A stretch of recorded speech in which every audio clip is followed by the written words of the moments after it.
Okay, we're ready. Ben, wake up. All right, the Ben Joravsky Show for your, what is today? Tuesday, April 9th is about to get underway. But before we get into our show, we'd like to thank the following unions for helping bring the Ben Joravsky Show back. First up, it's the International Association of Machinists and Aerospace Workers, not Aerosmith Workers, Local 126 and District 8. Shout out to Ryan Kelly. The International Brotherhood of Electrical Workers, Local 9, and the International Union of Operating Engineers, Local 150. Thank you once again to those unions for jumping on board with us and bringing the Ben Joravsky Show back. And, of course, today's show is brought to you by our friends at the Chicago Federation of Labor. The Ben Joravsky Show starts now.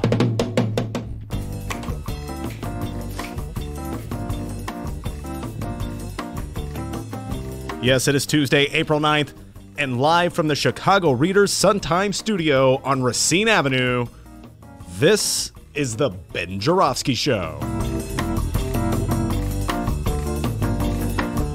Today on the program, our Chicago Reader colleague Maya Dukmasova will join us. We're talking Lincoln Yards and more with Mr. Bike David Glowacz. Yeah, we'll probably talk about bikes. And we welcome Congressional Democratic Committeeman, the one, the only, Peter Janko. And now your host, Chicago Reader columnist, Ben Joravsky. Hello, everybody. Ben Joravsky here. We're calling this Tick, Tick, Tick. Tuesday. And here's why. Great weekend, everybody. You have a good weekend, D? Yes, I did. I had a great weekend. Among the many things I did this weekend, including lots of eating, I saw the movie Wonder. Have you ever seen the movie Wonder? No, I have not. Okay, Wonder came out in 2017. A lot of people missed it. I missed it when it came out. I was going to see it, but I didn't see it. I think I saw Wonder Woman instead. There was a lot of wonders in the air in 2007. I wonder why. Anyway, I got a million of them. Here all day, folks. Well, just until 3. Anyway, so I finally got around to seeing Wonder. I rented it off of Netflix. Oh my God, it was a heartwarming tale of a family where everybody does the right thing under all kinds of pressure. Man, I was crying like a baby. Aww. Yeah, I know. I was like my wife. I love this movie. Julia Roberts. Owen Wilson. If you get a chance, go see the flick. Anyway, it's all about people doing the right thing. Remember that, folks. All about people doing the right thing. And then I woke up today and I saw a headline in my beloved Bright One. Can you please show those listeners? Front page, okay? See that? Home delivered. All right? Holding sway, all about a do the right thing moment right here in the city of Chicago right now. We're not talking about a movie with Julia Roberts. Oh, no. We're talking about something that's playing out as we speak right here in the city of Chicago with Mayor-elect Lori Lightfoot. All right, it has to do with Lincoln Yards and 78. Now, folks, we've been talking about these are the 2 TIF deals. Talking a lot about now. A lot of my listeners outside of Chicago are saying, Ben, why should we care if you want to throw your money down a hole? That's true.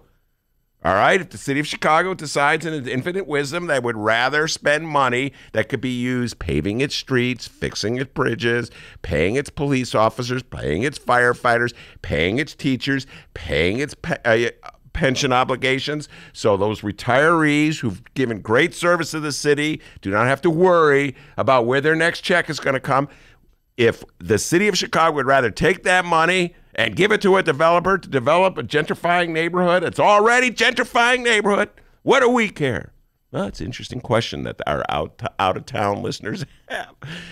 Folks, I'm warning you, if the city of Chicago sort of leads the way on this when it comes to wasting money, so you should pay attention to what we're doing here because your leaders may be doing it there as well. And supposedly, as all true blue Democrats, you want to make sure that we spend our money in, efficient manner and a progressive way so that we're helping everybody the most instead of just helping a few. So that's why you should care, all right?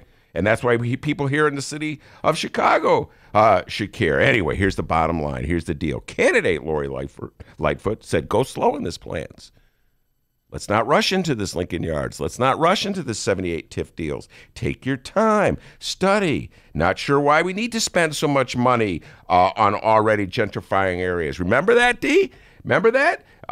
She came on our show and said this when she was candidate. Lori Lightfoot sat in that chair right there and said, Ben, I'm going to tell the city council to slow down, slow down, slow down. Well, that was candidate Lori Lightfoot. Now she's mayor-elect Lori Lightfoot. And, man, she's feeling the heat. Oh, yeah.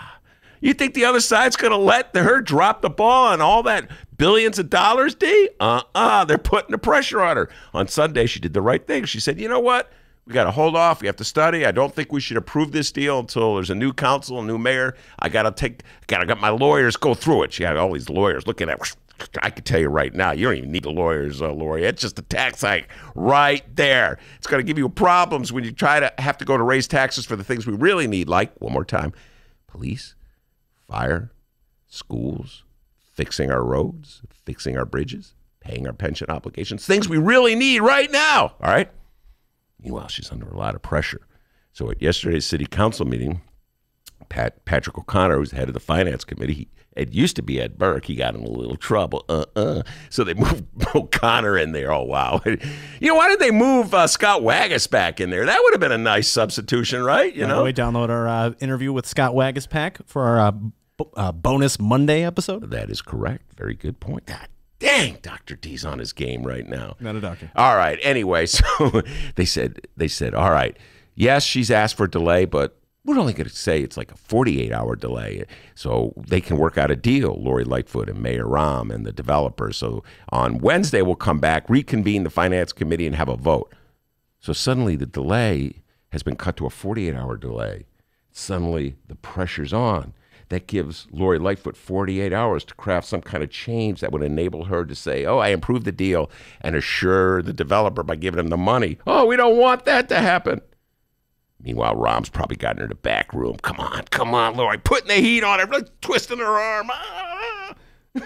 He's like, I don't know why I have this image of Rahm as like Ursula. You ever see Little Mermaid? Yeah. Little Mermaid, so it's like the Ursula. That was the mean sea lady in the under the water. Kind of the same hairdo.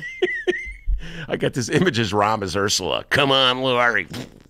Come on, Lori. And it's me. I'm like, what was the mermaid's name? Ariel. I'm Ariel. Do the right thing. Do the right thing. It's Ariel versus Ursula. Come on, Lori. I'm going to tell you one more time, Lori. You can either give the money to some developer who doesn't need it to develop an already well-developing neighborhood that'll develop fine without the money, or you can spend it on police, firefighters, teachers, pensions, paving our roads, fixing our bridges, paying our pension obligations. You got a good choice and a not so good choice. The pressure is building. Who will she listen to? Ursula or Ariel? Hear that? Tick, tick, tick, tick. The clock is ticking down. Oh, it was a clock. Tick, tick. Do the right thing, Mayor-elect Lori Lightfoot. We got a great show today, everybody. Oh, yeah. Maya Dukmasova will be in the studio. That's my partner in crime from the Reader. We'll be talking politics. And when she's done, we're going to bring in Dr. D. What a partner you are. Dukmasova. I said it right. Oh, you did that. Dukmasova. There you go. There it is. Dukmasova. I think, you know what? Here's my theory. I think Maya changes the pronunciation of the name each week she comes in just to mess with us. She goes, let me see how I can mess with that geezer. Ben, it's not that, it's this. Wait, I thought you told me it was the other way the other week. No, I didn't. Anyway, Maya will be here at 1:30 talking politics. And then when she's done, we're bringing in Dave Glowacz. Oh, yeah, Mr. Bug. He's been studying the Lincoln Yards deal like day and night. He's like a Talmudic scholar studying it, going through it page by page. He knows more about the Lincoln Yard deal than any man alive. He'll be here talking about it, pulling it apart, explaining how the money's going to be spent. And then at 2:30, get ready, everybody. Peter Janko, the Democratic committeeman for the 14th Congressional District. We're going to shift gears a little bit, and we're going to start talking about national Democratic policies, what the Democrats are doing on a national level to try to control the whole presidential primary situation. Oh, good God. We got into so much trouble with that back in 2016 when Bernie battled Hillary. Remember that, D? Oh, yeah. So Peter Janko's been following that one very closely. mostly. Also talk about state politics in general with old Peter. Peter Janko did a very nice film, by the way, about our show. Did you see that on Facebook? Oh, yeah. I'm in it. You're in it. Brilliant, if I may. Yeah. Best supporting actor, I heard I'm getting. Yes, indeed. So there's plenty of political talk ahead, but before we do any of that, before we do any of that, we got to do the news with the doctor. All right, now the doctor. Name's Dennis. It's the middle of the day. Let's talk about what's happening nationally this afternoon. Attorney General William Barr testified before a congressional committee today. Barr said the process of redacting Special Counsel Robert Mueller's report on his investigation into Russian interference in the 2016 election is going well. Going well. Right. It's like it's such an arduous process. Going well. We'll be soon one of these. We've done one of these days. And he expects to release the report within the next week. Oh boy, that give him more time to blank out stuff that he doesn't want us to see. Is that right, Dave? Or white out. Yeah. By the way, I don't know if you saw this in the paper. There's like going to be different colors of redactions, just so everybody knows. Redactions where they black out stuff or so you can't see it, stuff that you would want. Automatically, you want to know what they're blocking out. Now, some cases, I can understand it. Let's say I'm doing a report, and in the course of the report, I have to list Dennis's cell number. So you don't want the whole world to know Dennis's cell number, so you block it out. It makes sense. But I have a feeling that they're doing more than blocking out Dennis's cell number. I think they're blocking out all the good stuff. So he's now saying, well, I'm going to have different color-coded blockouts. You see this one? So like orange blockout. I don't know what that's going to mean. Like, Donald Jr. stuff or blue blockout. I don't know what that's going to mean. That's, Stephen Miller stuff. I mean... So just let us see the report. How about that, Barr, huh? In other news nationally, while we were away, more people have been added to that long, long list of former Donald Trump White House employees. This thing looks like a receipt from CVS these days. As Donald Trump continues to be a flip-floppy psychopath on immigration, Department of Homeland Security Secretary Kirstjen Nielsen, that's Kirstjen with a J in it, Kirstjen Nielsen, just 2 days after Donald Trump announced that he wants to go in a tougher direction on immigration, Nielsen resigned from her DHS position on Sunday. Well, Ben, resign sounds way better than told to get the hell out of here. It seems like what happened. Yeah. That's. I think she was basically told either you resign or we fire you. Which one's it going to be? And nobody's fooled. After her resignation, she told reporters that there is a humanitarian crisis at the border and emphasized the need to address that. CNN reported that Nielsen and Trump were allegedly in disagreement. Here's the quote from Kirstjen. Quote, I just want to thank the president again for the tremendous opportunity to serve this country. I'm forever grateful and proud of the men and women of DHS who work so hard every day to execute their missions and support the homeland. Oh, well, that was nice. Oh, man, this is one of the most controversial policies that Donald Trump has implemented. What he's doing at the border, folks, is borderline insane.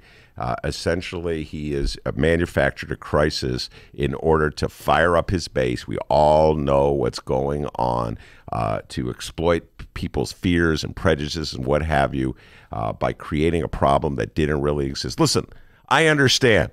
We need to have some kind of constructive, sensible, logical immigration policy. I understand that. But this thing where you talk about building walls and separating families and imprisoning people who are trying to get into this country and sort of depicting any immigrant that comes to this country from the South as some kind of criminal, that's just destructive. That's just all about stirring up fear. And Kirstjen Nielsen, the hard thing to feel sorry about for her, she went along with it. She went along with it. She was a loyal adjunct to Trump. She did whatever he said. And now, apparently, because the policy never made sense to begin with, and he doesn't have the power to build a wall, and he doesn't have the power to control the flow of people who want to come into this country because it's greater than in our country, folks. Let's face it, we're talking about international relations. We're talking about problems in countries that are south of our border, a lot of which are caused by our own policies down through the years. Because he doesn't have the ability to control it, he's going to fire her, pretend like make her the fall woman.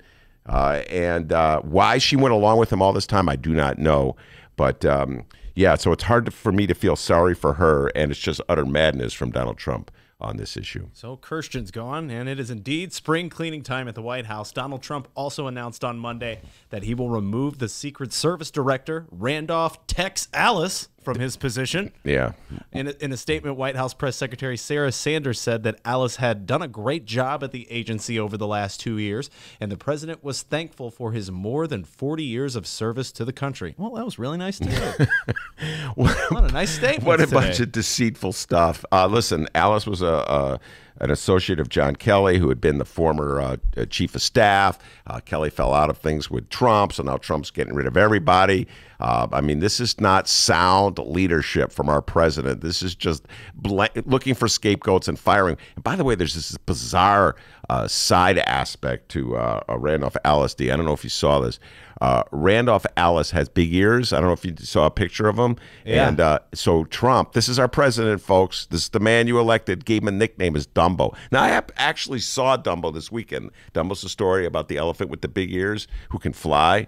And talk about uplift. I saw the movie. Can you believe it? I actually saw it. You saw a movie? Yeah, I saw. Oh, wow. I saw 2 movies. Oh, my, 2? Yeah, Who are you? Anyway, I saw Dumbo, and the whole point of Dumbo is that bullies should not tease people by the way they look. That's like the theme that's existed from the first Dumbo in the 40s, whenever Disney first made it. It's like, this is what parents are supposed to tell their kids. Don't make fun of how people look. So this is our president, ladies and gentlemen. You know, he's like on the wrong side of the Dumbo theme. He'd be like one of the people, you know, the bad guys, like the Ursula Sea Witch type guys or women who would be making fun of Dumbo. Anyway, that's our president, folks. Now he's just throwing this guy out. By the way, there's so much problems with the Secret Service because Donald Trump insists on spending so many of his weekends at Mar-a-Lago. They can't give him adequate protection down there, D. So he blames Randolph Alice. I know, let me just randomly pick somebody in Secret Service to blame because I insist on going to my resort every weekend. You know, for what it's worth, his ears are pretty big. But White House senior advisor Stephen Miller is helping pull the strings in all of this. He was recently given the keys on the Trump administration's border policy, and rumor has it Miller is also eyeing the removal of Lee Francis Cisna, Director of U.S. Citizenship and Immigration Services, and Department of Homeland Security's General Counsel John Mitnick is expected to depart as well. And it looks like Donald Trump is catching wind to all this. Yes, he sees the spin going on. That's the spin. While speaking in the Oval Office today, Trump said he would not restart child separation at the border, and then, well, did what he always does. Blamed Obama for the policy. Oh, he blamed Obama? Yeah. Okay. By the way, so then if you're not going to restart it, why are you firing Nielsen? She was the one who implemented it when you ordered her to do so. Now you're firing her. You say you're not going to bring it back. I don't know what you want her to do. I'm not defending her. I think she should have resigned about a year ago rather than implement the separation policies that Donald Trump wanted her to do. But this is just pointing the fingers. And Stephen Miller, man, that guy, let's not even talk about it. That's the kid when he was young in high school. Follow me on this one, D. I was reading. He was like the conservative of a liberal high school. And when the school said to encourage students to clean up their mess in the cafeteria, throw their stuff out, he said, no. We have janitors who are paid to do that. I'm just going to leave my trash out there. Hey, how about that for just a warm, caring guy? No, we have a janitor who has to do that. I'm not helping him at all. Well, it was nice of you not to like dump it on the floor, I guess, Miller. You know what I mean? What's that, Donald Trump? No collusion. Huh? We're gonna have to. We got Monroe coming in tomorrow. We got a lot to unpack with him. Now, of course, we'll keep you posted on these stories as today's program rolls along. Benny J. Yes, sir. Got a quick question. Okay. You ready to find out what's going on in Chicago and or Illinois this afternoon? I was born ready. Love that answer. Fantastic answer, especially at this time, because coming up after this short little break, we're going to find out what else is news. I cannot wait. It's my favorite part of the day, where the doctor plucks that little trick from his little sleeve. We'll see what it is when we return. When you lose a loved one whose wishes were to be cremated, Chicagoland Cremation Options provides your family a dignified and affordable cremation service. Chicagoland Cremation Options helps you bypass the expensive overhead of a funeral home or cemetery by streamlining the cremation directly. It saves you sometimes thousands of dollars. Chicagoland, Cremation Options Crematory, just south of O'Hare, 5 minutes west of Chicago. It's a family-owned business operated by my good friend, Douglas Klein. You can find them at ChicagolandCremationOptions.com. One more time, ChicagolandCremationOptions.com. Hey, welcome back to the Ben Joravsky Show.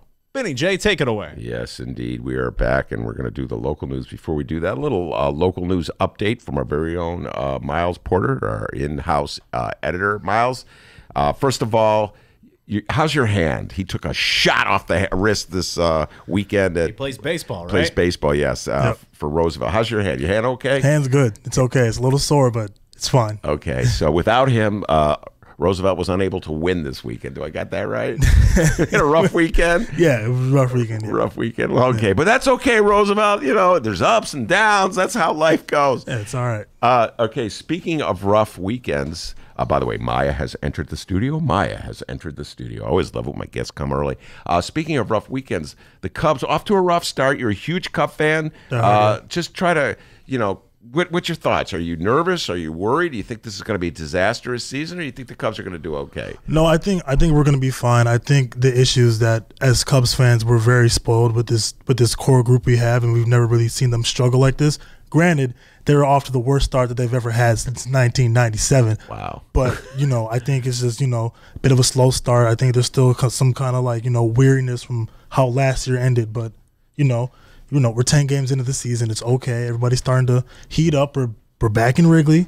They're back in their comfortable setting, so it's going to be okay. Also, they had 3 series away, and this was their first home game yesterday, which is one of the longest stretches. And you were there. Home. I was there. All right. Now, before we go to the local news, one quick question. Who will have a better year, the Chicago Cubs or Roosevelt's baseball team? Sorry, man. I didn't mean to do that. All right. I guess that sums it all up. All right, Dr. T, that's time for the local news. What you got for me, boy? That's your sports for the day, buddy. Oh, we're no. about to find out what's going on locally. Wait, there's more Bulls talk. We're done. Sorry, okay. You had a lot there. We're about to find out what's going on locally. It's time for What Else is News. And today's What Else is News is brought to you by Aldermanic Prerogative, Alderman Ed Burke, and Rule 14. Ooh. What is that? Ooh. Oh, Rule 14. Yes. Oh, God. Now that the political back alley fist fight is over, we can begin to tackle life after the 2019 Chicago runoff elections. In a matter of weeks, Rahm will be out, hallelujah, and Lori Lightfoot will be our new mayor. But what's next for our city council? We have quite a few new members. How are they going to get along with the existing aldermen? Yeah. What about that dude in the council who has federal charges against him and still won his ward? What about that guy? Yeah. And how will Lightfoot work with all of them? Yeah, if you couldn't tell, we have quite a few aldermanic stories to unpack here. So to all of our Chicago alderman listeners out there, crank it up. This one's for you, all right? But Ben, before we get into that, I'm curious to hear your thoughts. With our current mayor on his way out the door, on a 1 to 5 star scale, 1 being the lowest, 5 the highest, how many stars would you give Rahm Emanuel when it comes to his working relationship with the aldermen in the Chicago City Council? And is there any advice you can give Lori Lightfoot in helping her get that oh-so-coveted Joravsky 5-star rating? All right, so one more time, let me make sure I understand the rating system. 5 is really good, 1 is really bad. Yes. Can I go negative? No. No. I can't say like -5. Like half. I mean, he's terrible. You know that song by the Stones? Oh my God! As soon as I said it, I looked at a bunch of millennials. The Rolling Stones. They were a band in the '60s. Okay, we know who the Rolling Stones are. They had a song called "Under My Thumb." Yeah, that's Rahm's attitude about aldermen. He's got to be under his thumb, and he's got to be pushing the thumb down. And you were here just a couple weeks ago. Sue Garza, Alderwoman Sue Garza for the 10th Ward, good friend of this show, was talking about how in June she got a phone call for Rahm. Her father had just died, and Rahm said, "You know what? I'm going to name a school in your ward for your dad." And she was like, "That's a really great thing. What a great gesture." Rahm's not always been that nice to Sue Garza. She defeated his ally in the city council. Remember this, D? All right, Lori Lightfoot, pay attention to this one. This is not how you deal with aldermen, all right? So, yeah, I'm going to do the right thing. Your dad was a great labor leader. I'm going to name this school after your dad. All right. So there's a school naming ceremony. Rahm comes to it. It's a great thing. Fast forward to the vote on Lincoln Yards. Sue Garza's going to vote no. She's going to vote against it. This is her. She's against spending TIF dollars, property tax dollars, in gentrifying neighborhoods. She's going to do what she thinks is the right thing. Rahm calls her up and said, I named that school after your dad. Can you believe that, D? You either name the school after the dad because it was the right thing to do, or you name the school after the dad because you wanted to use it as a chit to get her to vote for a TIF deal that she didn't want to vote for. I'll tell you what, man, that was pretty low. Give Sue Garza credit. She told him off pretty good, as she said on the show. She said, you named that school for a labor leader, not to swap it for my vote on Lincoln Yards. So my advice to Lori Lightfoot, try to be a mensch at all times. Try to treat people the way you want to be treated. You know what I'm saying? Just basic 101 of civility in life. All right? So if you're going to name a school after a great labor leader, name the school after the labor leader. Don't try to turn it into a yes vote on a TIF deal. There you go. That's my advice. Hope you're listening, Lightfoot. Taking notes. All right, now let's get into the updates. While Chicago aldermen like, of course, who else? Ed Burke, already rumored to be plotting a council against her. By the way, if you're new to the city, welcome to Chicago. Yeah, there's people greasy enough to work with the guy that feds want to take down. But unlike Burke, there are some aldermen who aren't cutting deals against Mayor-elect Lightfoot quite yet. No, they just simply don't agree with her. The following comes from the Illinois political bulldogs over at Illinois Politico. Alderman Carrie Austin, Ben, pop quiz. Which ward is Carrie Austin? 34th. Come on. God, what a nerd. Come on. What a nerd. All right. Alderman Carrie Austin. For 10 trivia points, who was her predecessor? I don't care. Ice Cube. All right, 34th. Nope, Ice Cube is 34th Ward Alderman It was Carrie. a good day. Oh, okay. Sports talk and singing. He wants all of you listening today, guys. 34th Ward Alderman Carrie Austin wants to make one thing clear. She's just fine with Mayor Lori Lightfoot moving into the 5th floor of City Hall. Yeah, she's just got a problem with that whole getting rid of aldermanic prerogative thing she mentioned during the election. Austin, who oversees the Committee on Budget and Government Operations, says aldermanic prerogative is essential to her ability to govern. Austin opposes ending aldermanic prerogative because, according to her, it opposes her community and residents. Ben, for those who may not know, what the hell is aldermanic prerogative, and is Carrie Austin right for feeling this way? All right, man. There's a lot to unpack there, and I'll probably have a deeper dive with this with Maya. This is one of her favorite topics as well. Aldermanic prerogative in general is this notion that aldermen or alderwomen should have the controlling influence on decisions in their ward, dealing with zoning, dealing with like sidewalk cafes, dealing with awnings, dealing with anything that happens in their ward that requires city approval. The notion is, the principle is that the closer a person is to a ward, the more he or she will know about the ward and what's in the best interest of the ward and be able to work closely with the people of the ward. I mean, there's a reason why we have so many wards. The idea is to have local control, all right? That is the principle of aldermanic prerogative and aldermanic privilege. The reality is the way it plays out. If you give all that power to one person, it's easy to corrupt that person, and they can start saying, all right, you want that awning for your restaurant? What alderman's that? It's like Alderman Ursula, okay. All right, the mean alderman. Thought you were doing an impression of one of them. Yeah, and so you're going to have to kick in a little do-re-mi to my campaign, all right? Or you're going to have to take that sign down of the person who's running against me. So it's something that could easily be corrupted. Now, as you know, D, I believe alderman prerogative has been grossly distorted as an issue in this town. And if you want an evidence of that, I will take you to the vote on the 78. Follow me on this one, folks. 78 is a huge TIF deal that Mayor Rahm is trying to shove down our throats as he runs out of office. I think it's $900 million. That deal is in the 25th ward. Guess what?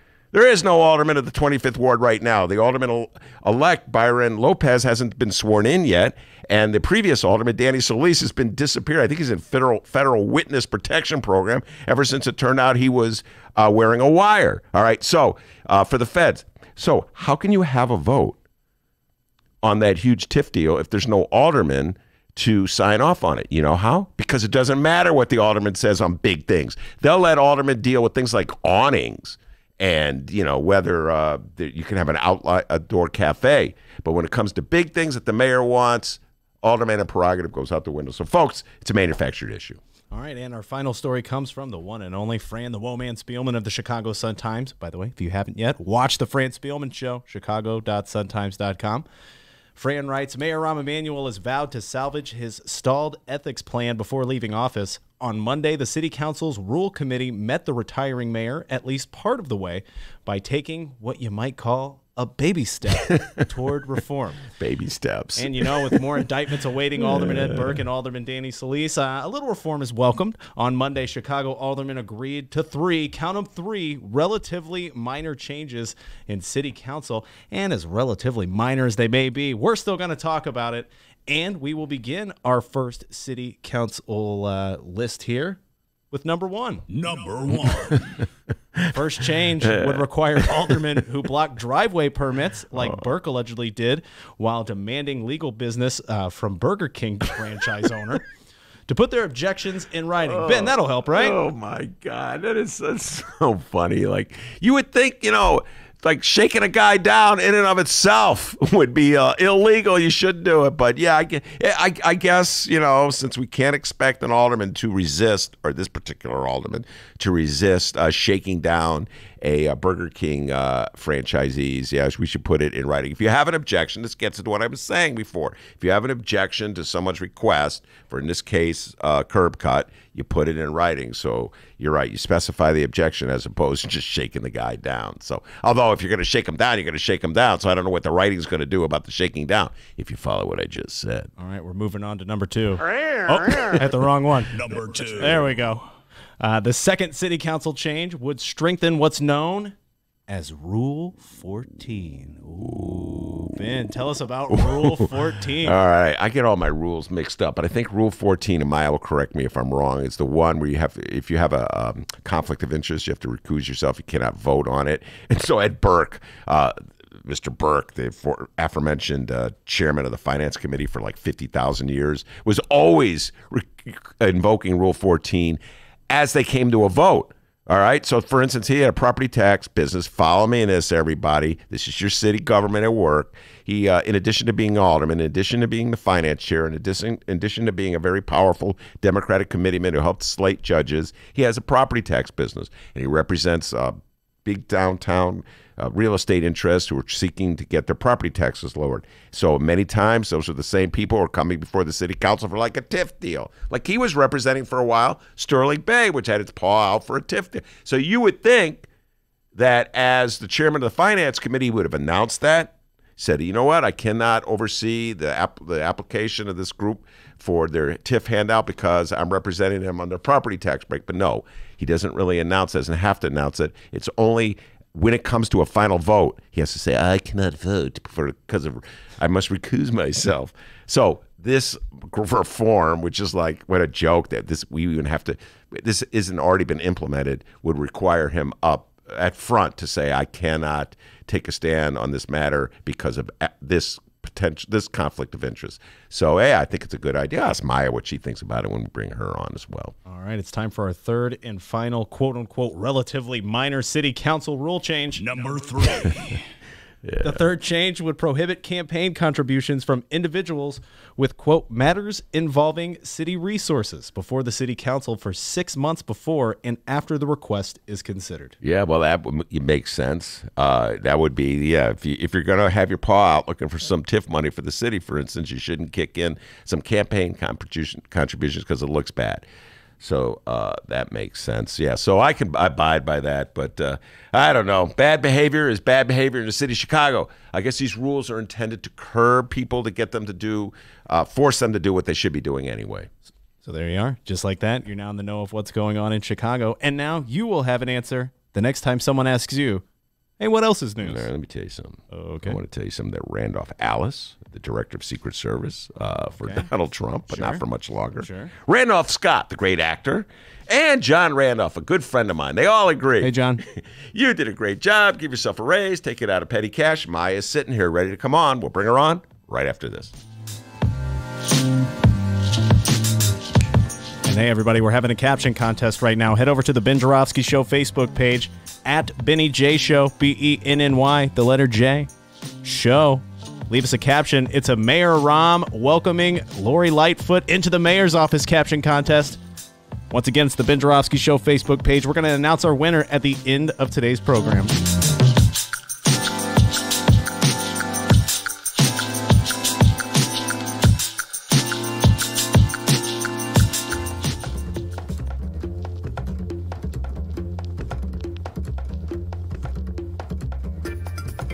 Hey there, producer Dennis here. Thanks for finding and listening to the brand new Ben Joravsky Show. All right, so here's how this works. The Ben Joravsky Show live streams on the Chicago Sun-Times YouTube channel Tuesday through Friday, 1 until 3 p.m. Once the show is over, you can listen to the replay on our YouTube channel, or we throw it online for you to download by 4 p.m. Where can you download the Ben Joravsky Show, you may be asking yourself? Well, you may be asking yourself a fantastic question. You can find previous Ben Joravsky shows and guest interviews through several outlets. The Chicago Sun-Times Online, chicago.suntimes.com, the Chicago Reader Online, chicagoreader.com, and wherever else you listen to your favorite podcasts. Apple Podcasts, Google Play, pick one. Just search for The Ben Joravsky Show. J-O-R-A, V as in victory, S-K-Y. So, let's recap. Tuesday through Friday, 1 until 3 p.m. Live streamed on the Chicago Sun-Times YouTube channel and downloadable by 4 at chicago.suntimes.com, chicagoreader.com, and wherever else you listen to your favorite podcast. Yes, the Ben Joravsky Show is back. We're live and downloaded. Tell your friends and enjoy the rest of the show.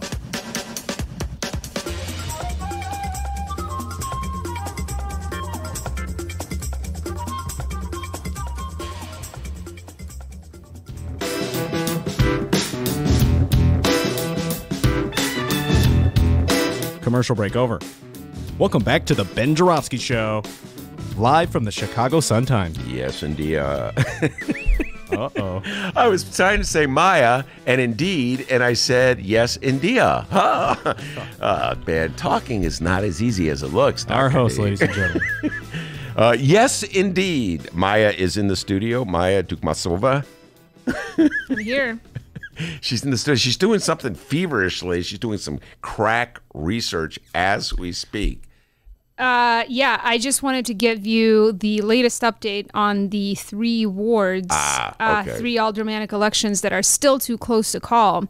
I think a lot of people may not be aware that election results aren't certified until April 16th. I didn't. So we've got another, basically this whole week and into next week before we have official final results, because the Board of Elections has to count late arriving mail-in ballots. All right, before you do that, I just want to say this. Maya and I had a blast, capital B-L-A-S-T. Let's just take a moment to reflect on the good things in life.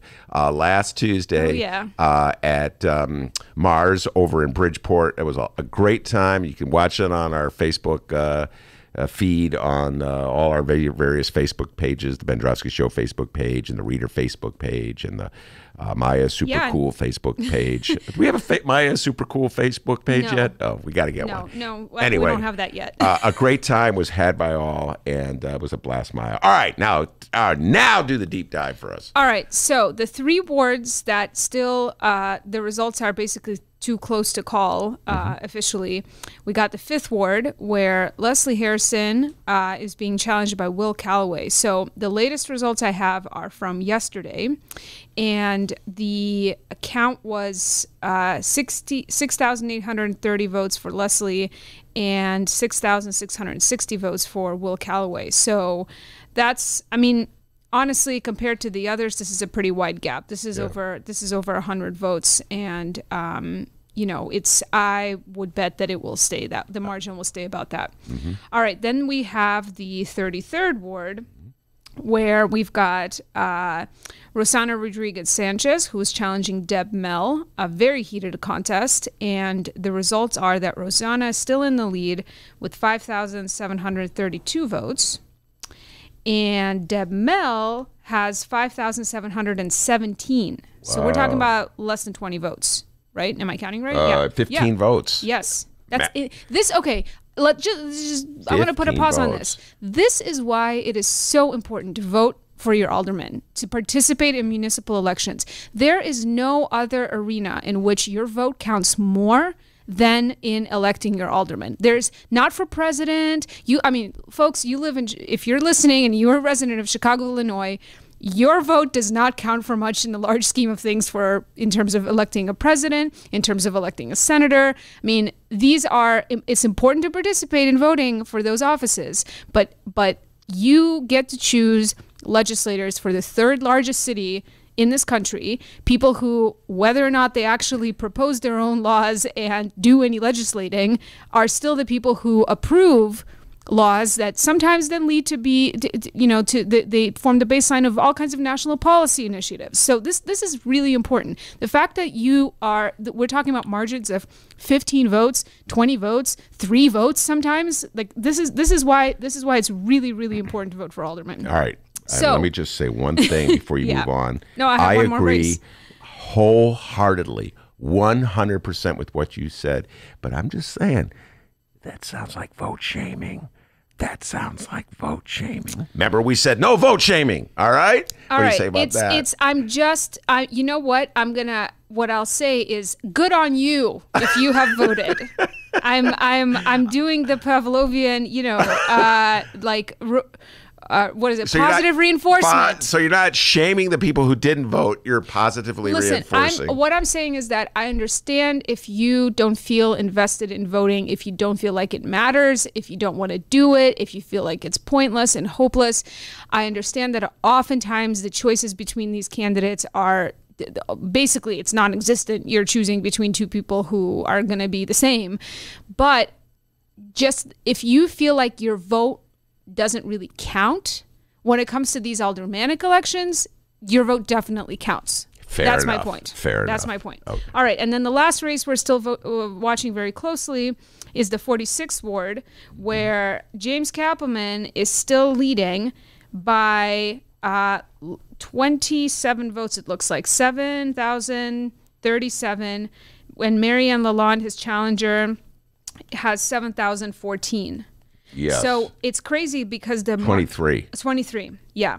So the margin there, that 23 vote spread has stayed the same since election night, because when we wrapped up our election night broadcast, they were 23 votes apart. So it's kind of insane that like as they're counting, like there's hundreds more votes tallied at this point than there were last Tuesday night, but the difference is still the same. And so explain to folks what you mean by votes tallied, exactly what's going on. What's the process? Well, it's basically the mail-in ballots are still arriving, and so they keep counting the votes. So I think where we left it last Tuesday night was that there was like both of them had 6,000 something votes. And you're talking about Kappelman and Lalonde, right? And now it's like both of them are in the 7,000s, but they're still 23 votes apart. Right. So I mean, this sort of apparently in general. Absentee ballots or mail-in ballots, they tend to be representative of the electorate as a whole. In other words, there's not like, you can't really make predictions based on like, oh, there's like thousands of absentee ballots and the people who send in absentee ballots tend to vote like this way or that. The people who send in absentee ballots tend to vote the same way as everybody else. So the results are in I guess like especially in larger elections with tons and tons of when numbers are huge, like we're talking about president, whatever, big kind of governor's elections, the results from the absentee ballots don't tend to change the outcome. They tend to just, it's like the numbers go up, but the difference they don't make that much of a difference. However, because we're talking about differences on the order of a couple of like a couple of dozen ballots, I feel like this is so granular that it could still go. It's still a toss up basically. It's 20. Do you know how many absentee ballots or mail-in ballots are still left? I don't know. Yeah. I don't have that latest number. And then there's a process, is there not, to recount if they can call for candidates can call for a recount if it's close enough. I don't know the last time that there was a recount in the aldermanic, but yeah, it could happen. I want to say, and don't quote me anybody because I'm doing this off the top of my head, and this is very dangerous. Back in 2015, Sue Garza, I think there was a recount in hers, but don't quote me on that one, all right, Okay. Maya? Okay. I won't quote you. I just said it anyway, but don't quote me, all right? But speaking of aldermen, I want to get back to what you were talking about earlier with aldermanic prerogative and this, like, Lori Lightfoot talking about wanting to have an executive order getting rid of aldermanic prerogative. I was tweeting about this last week, but like, what people have to understand is that Lori Lightfoot's or any Chicago mayor's position on aldermanic prerogative is basically irrelevant to whether or not it continues, because aldermanic prerogative is a customary practice that is within the legislative branch of of the city government. So it's the city council, the aldermen's prerogative. It's their customary practice. It's not a law that you can just get rid of. It's something that they all do. It's a custom. So an executive order from the executive of the city is not, like, doesn't have any kind of legal sway over whether or not they're going to get rid of this customary practice. Now, the executive could file a lawsuit, and there's currently a lawsuit filed by a bunch of affordable housing advocates and civil rights groups that are trying to challenge the aldermanic prerogative custom on the basis of it being used to discriminate by aldermen rejecting affordable housing proposals in their wards. So there's a way that you could probably, through litigation, get to a point, or maybe through city council consensus, but that would mean that the aldermen would have to decide to give up their aldermanic prerogative. But there's a way that you can change city laws to say that, like, you cannot exercise it in order to block, for example, an affordable housing development from going forward. But this is very, very complicated because there's already the way the city law is structured, there is no such thing as aldermanic prerogative. Absolutely. And so I don't even know if you could... On paper. Yeah. All right. This emerges an issue in this last go-around to a large degree because of the affordable housing showdown in the 41st Ward, I think it was. You wrote about it many times. Alderman Napolitano, who is the local alderman, the 41st Ward, used his influence, and I'm putting this in air quotes, folks, through aldermanic prerogative to block the construction of affordable housing in his ward. Yes, the way he did it is that he was against this housing development, and he convinced the city council zoning committee, his colleagues, to not allow a zoning change for the developer, that the developer needed to build this apartment building. So he basically, the prerogative, the courtesy happens in this informal way where the alderman goes to his colleagues on the zoning committee and then, to the rest of council to say, like, do not vote yes on this zoning change. So even though on paper, the way it works is that a developer has to apply with the city Department of Planning and Development. This is an executive branch department. They have to provide a bunch of information. They have to get a permit to get a zoning change. They have to, like, present all these plans. And then the city council zoning committee, first it's a plan commission, and then it's a zoning committee that have to approve these zoning changes. And then the full city council votes on it. And usually they just approve it. Whatever the zoning committee decided, they just affirm that. And that's how you get your zoning change. Okay. So nowhere in that process, on paper, the way the legal process here works, the alderman doesn't technically have any kind of participation in that.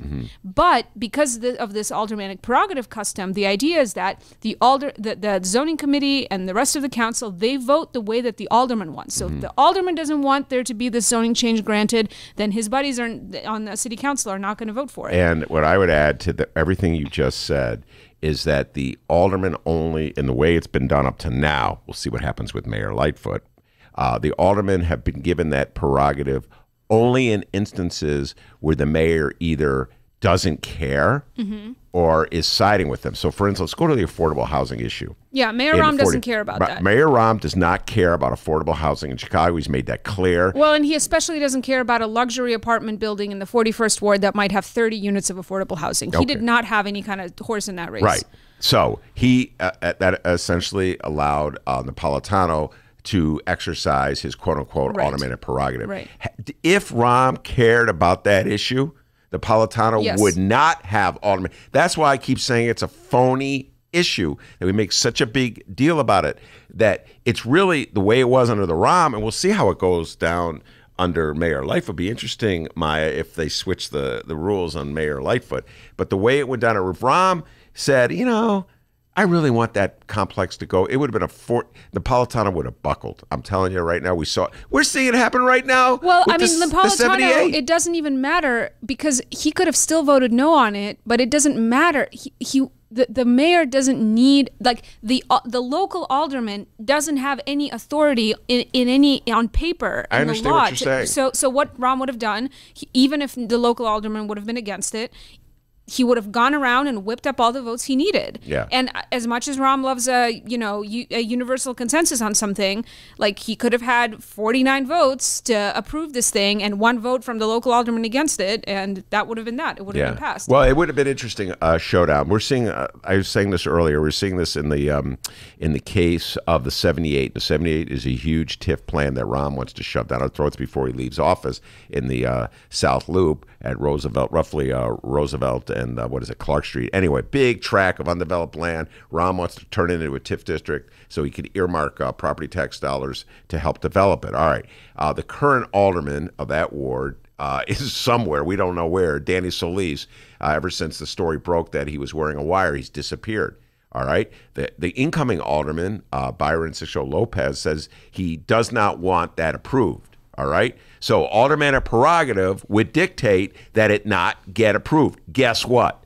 I've never heard Mayor Rahm, Patrick O'Connor, the Finance Committee, David Reifman, who is the charge of the Planning Department, say that they care one whit about what the incoming alderman. Yeah. Right. Well, so he's technically not yet the alderman. Yeah. So alderman prerogative only exists when the mayor lets it exist, and that's why I say it's a phony issue. Yeah, it's true. And I mean, you also see it being like leveraged in all kinds of ways to where the mayor can get cover if he has the support of the local alderman to push whatever it is that he wants. And this is like a classic situation. This is what we saw with the Cop Academy.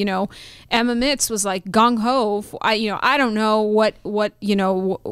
what cart came before which horse. If Rahm approached her and was like, listen, this is where we're putting this. We need you on board for this. Or if they said, hey, we want to put this here. How do you feel about it? And she was like, yes, this is great.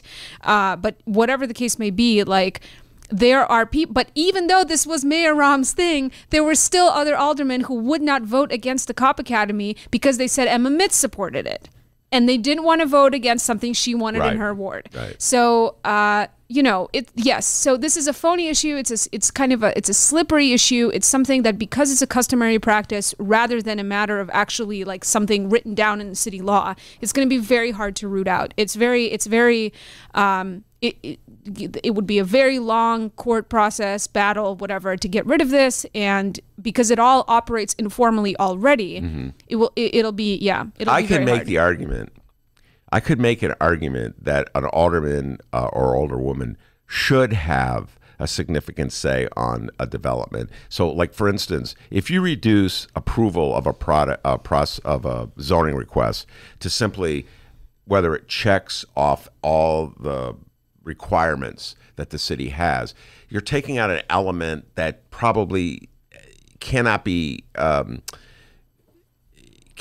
overseen by that process. So it could be that, I don't know, making stuff up as I go along, that the zoning law that would allow a building of a certain height at a certain specific block may create a shadow that would hurt other neighborhoods around it, or may impede a fire station's ability to get its fire engines out. There may be practical considerations that have to be taken into account before you sign off on it, but that just going down a laundry list, if you will, of whether it fits the city's requirement will not recognize that, if you follow what I'm saying. And that's why I think you should have the alderman there as a rep. That's why we have 50 of them. You know what I'm saying? Right. We have 50 of these guys or women because we're well, supposed and to. I mean, and there's even the folks who are behind this lawsuit that's trying to challenge the way that aldermanic prerogative is getting used to block affordable housing.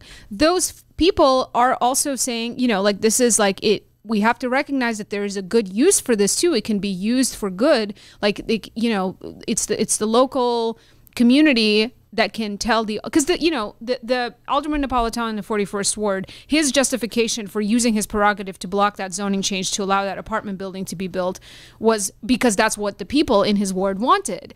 And so similarly, people in the ward can organize and get the alderman to like change, you know, whatever, the sidewalks, so they can accommodate people with disabilities. They can make, you know, there's myriad ways that you can use this as a positive pressure point. But the point is that I think people are trying to find a way to remove this from the process of something as important as equitably creating and distributing affordable housing throughout the city.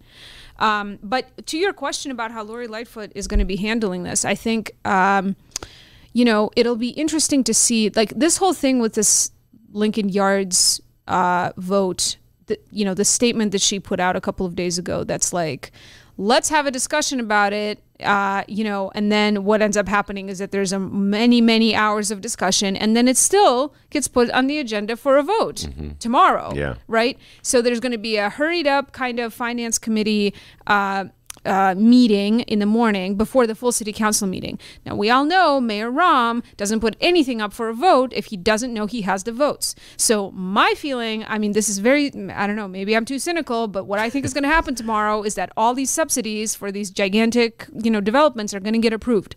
That all of this was a dog and pony show. And earlier you asked me, you know, like what's going on here with Lori? How come we haven't seen another statement? What's her position on this? Because all she said is she wants more discussion. She hasn't actually said if she's against giving these subsidies to these developers. We don't know. We don't know. She sort of said that when she came on my show, and she sort of said that when she was at the Hideout. But that was why candidate. Sort of. Well, because a guy like me would never get elected mayor of the city of Chicago. You can't have a firm position. Yeah, now it's even more. Now it's even more cagey, right? So I think that yes, the way she talked about it at the Hideout was the way she talks about a lot of issues, which is in this very lawyerly way, which is that like you talk about you don't actually say what your position is on an issue. You say like, oh, well, let's talk about it some more. Let's talk about it some more is not the same thing as saying I don't think this is a good idea. Let's not do this. So and a lot of the Lori stands on social media are like celebrating her for like taking a bold stance against these deals, and it's like she hasn't taken any stance. She's just like, let's talk about it some more. Yeah, we still don't know what her stance is. No, you know what this reminds me of? This is our local version of what Donald Trump did with Brett Kavanaugh. You remember this, where the Democrats, when word started breaking, oh God, I was so into this story. When word started breaking that Supreme Court nominee Brett Kavanaugh had been accused of almost rape, sexual assault when he was a kid in high school, the Democrats said we need to hear his accuser come forward and give an opportunity to testify, and so everything came down to that hearing.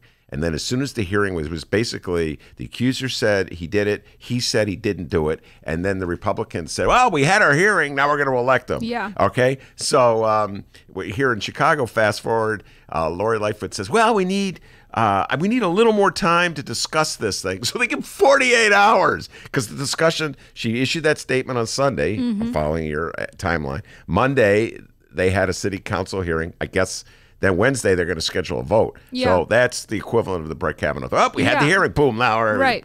Right. And you know what? And just to loop it back to the alderman and this whole situation, it would be remiss not to bring this up. I feel like I completely missed the story last week in the heat of all the election, results, which is that Rick Munoz, who is about to not be alderman of the 22nd Ward because he said he wasn't running for re-election after being arrested for domestic violence on New Year's Eve. And, you know, all his problems with his drinking came out to light. So he is still in city council. And he was there yesterday during this discussion in Finance Committee. So last week, another story breaks that Rick Munoz was taking money from the Progressive Caucus account and using it on restaurant meals and sex toys and like adult videos and lingerie or whatever. And, you know, now he's saying he's paying it back. According to the story, it was in Sun-Times on the 4th. So we have some aldermen trading favorable zoning changes for Viagra. We have other aldermen using Progressive Caucus money to, you know, I don't know, buy sex toys and meals at Italian restaurants in the suburbs. And this dude who's about to be out of office yesterday, when Brian Hopkins, the second ward alderman, that's where the Lincoln Yards, you know, development would be, when, you know, he was crying out for a vote on it yesterday, and the only second he got was from Rick Munoz. My question is, like, what somebody's got something more on Rick Munoz that we can't even fathom yet, because like his behavior around like support, like what does he have to win or to lose in order to come out of the 11th hour like this and so demonstrably show that he wants this deal to go through? Yeah. No, it doesn't make any sense Rick to me. Munoz, just so everybody knows, for years and years and years was one of the what they called an independent or progressive alderman. In other words, he was one of the few aldermen willing to vote against a mayor's budget. Now, just so you know, Maya, and I know you know this, so listeners, I'll tell you this. Rick was notorious for swapping votes, and he bragged about it. He liked it. I used to tease him that he was the David Axelrod of the Southwest side. He was always wheeling and dealing and cutting deals, and so swapping his vote for this. So you'd say, well, you have this principle about, let's say, alderman and prerogative, but all of a sudden you voted for the mayor on the Children's Museum. And he goes, Ben, you should see what I got for it, that kind of thing. So yeah, at this point, I don't know what he could possibly get for anyone, he's about to leave office, right? Yeah. There wasn't really a vote yesterday, but to publicly kind of declare his support with Brendan Riley, with Brian Hopkins on this Lincoln Yards tiff, to like show his cards, to say that like, yeah, I want this vote to happen, I want this deal to go through. That's like saying a lot about himself, and it seems like a weird public position to take, one, for an outgoing alderman, and two, like what are you getting for it? That's Maya Dukmasova. I'm Ben Joravsky. We're going to continue this conversation when we return. The Ben Joravsky Show is brought to you by the Chicago Sun-Times. For the latest in Chicago and Illinois news, sports, weather, and the latest in national news from a real Chicago frame of mind and real Chicago writers, check out the Chicago Sun-Times. Read the daily paper or online at chicago.suntimes.com. And hey, if you have a little extra cash, subscribe. And by the Chicago Reader. For a deeper dive in the daily Chicago news and for all of what's going on in this city, you gotta read the Reader. Music, arts and culture, film, extensive event calendars, concert listings, and more, including weekly political columns from writers like Maya Dukmasova and, yes, our very own Ben Joravsky. The Chicago Reader is free in newsstands and at chicagoreader.com. That's chicagoreader.com.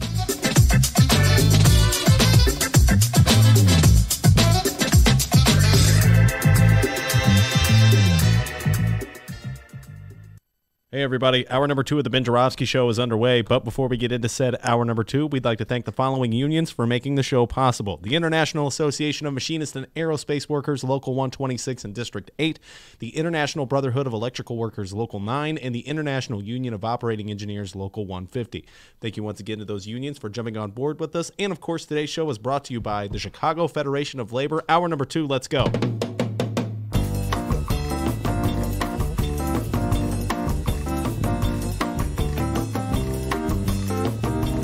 It is Tuesday, April 9th, and live from the Chicago Sun-Times Reader Studios on Racine Avenue, this is the Ben Joravsky Show.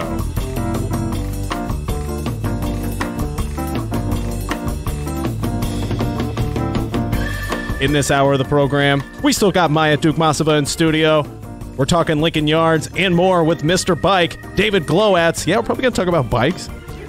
And we welcome Congressional Democratic Committeeman, the one, the only, Peter Janko.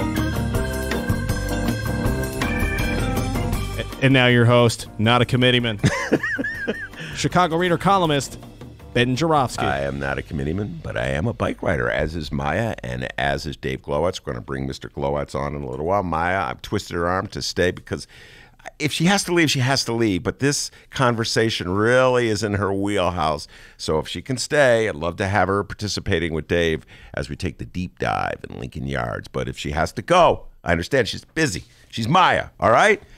What is it? The marvelous Ms. Maya, all right? But, wait. Hold on, D. I have to support an announcement. What is that? Okay. Remember this from the old show? Independent journalist Dave Glowacz reports on local government at chigov.com. One more time, everybody. CHIGOV.com. He's also Mr. Bike, a bicycling instructor and author of the best-selling paperback Urban Bikers, Trips, and Tips. All right? Tricks. What did I say? Trips. Oh. Come on, Joravsky. It's kind of a trip when you say it. Time out. Did you bring your bell? Oh, man. I love it when he rings that bell, baby. I love it when you call me Big Pop. No singing. Oh, sorry. Anyway, so before we take the deep dive on Lincoln Yards, you got an update for me, young man? We're kind of all over the place. Just go ahead and get with the interviews All right, there. we'll We'll take, at 2:30, we'll come back and all read right, captions. so I've twisted Maya's arm into staying, and we're taking the deep dive on Lincoln Yards. All right, Dave. I just want to say, Ben, I didn't know you were that kind of fan of Biggie. Oh. That's on some other level. Man. Wow, you are much younger than you seem, man. That's the one rapper. That's the one. Hey, wait a minute. About. I knew Ice Cubes. Oh, yeah. Ice Cubes. Ice Cubes. Plural. No, Ice Cube song, I was going to say. Oh, okay, yeah. It was a good day. Sounds anyway, nothing you know like that song? It was way before your time. Actually, I know that song, Ben. You know yes. that song? Okay. Well, I was going to say it's way before your time, but then I love it when you call me Big Papa. Was like, I think before you were born. No. But you're flattering me. No, it was not before I was born. Well, whatever. We'll look that up later. Dave Glowacz, huge fan of Ice Cube, and one Ice Cube in Manhattan. All right, all right. So we were talking before while you were working your way up the stairs or wherever you were to our beautiful. By the way, what about this studio, huh, Mr. Bike, Dave Glowacz? I must say, I'm really happy to be with you again on your journey. On my journey, right? Yeah. My journey's had a few bumps along the way, but here I am. You got fired. And this is all yours, too. You don't have to share it with anybody. It's well, I share with Dr. I mean, you guys D don't have to share it with anybody. Yeah. No, it is sweet. It's a beautiful place, and I'm very lucky. And we could curse, right? If you want to curse, you can curse. It's a podcast. And no one's going to that dirty sailor, Monroe Anderson. Yeah, Monroe Anderson will be here Wednesday. Oh, my God. You got to really watch him. But I'm just like wondering, what is the restriction? When you were at WCPT, what words could you not say? You couldn't say fuck. Oh, well, okay, here we go. I definitely couldn't say fuck Tony Burkle. Okay, whoa. Could you say piss? Could I? I don't know. He was the guy who always say that. You could say that. He was the one who pushed the button. Back in the old days, I get nervous when somebody would swear, like Luis Gutierrez dropped the S word. I still won't swear. I taught myself not to swear while talking into a microphone, and I just don't do it. So does it feel a little dirty when I say those things? Yeah, I'm like, whoa. Well, you know, that newspaper that you have spread in front of you, the Sun-Times, My I beloved noticed, bright one, home delivered printed the word piss a couple weeks ago when Superintendent Eddie Johnson, the police superintendent, was reacting to the Jussie Smollett revelations. He had a press conference that he said, we're really pissed off about this. And the Times printed it instead of putting P hyphen. And the Tribune did that too. And I was like, didn't I get the memo? When did they start doing this? I don't know. The New York the Reader has always been doing it. Yeah, well, man, sure, we were doing it long before it was fashionable, okay? Because we're the Reader, and I love it when you call me Big Papa. But I don't know what that had to do with anything. But if you want to swear, you've already sworn, so just continue where you are. But anyway, that's Mr. Bike, and he's kind of a radical guy. All right. So Maya and I were talking before you were ushered in to the studio about what's going on in the city council. And Maya was in particular telling me something about Rick Munoz's appearance yesterday at the finance committee, where he was willing to second. Low-key appearance as well. Yeah. Okay. Until that moment. All right. So moving away from Rick for the moment, talk about... As many people want to do. Yeah. Well, you were there, right? You were you're our ace. All 6 hours. All 6 hours. So tell folks what happened at that finance committee meeting yesterday on Lincoln Yards in 78. Well, could you cue the Hopkins clip there, Dennis? We'll get to that. They'll be very revealing. Nice. This, as far as the Lincoln Yards TIF, which is called the Cortland Chicago River Tax Increment Financing District or Redevelopment Plan Area, this finance committee meeting was the penultimate step. In other words, if the TIF district had gotten approved at this meeting, then it would go for the final step, the full city council vote, and then it would be law. And the report was that if it gotten approved yesterday, it would go to the full city council meeting tomorrow, because the new mayor comes in May 2nd, rather.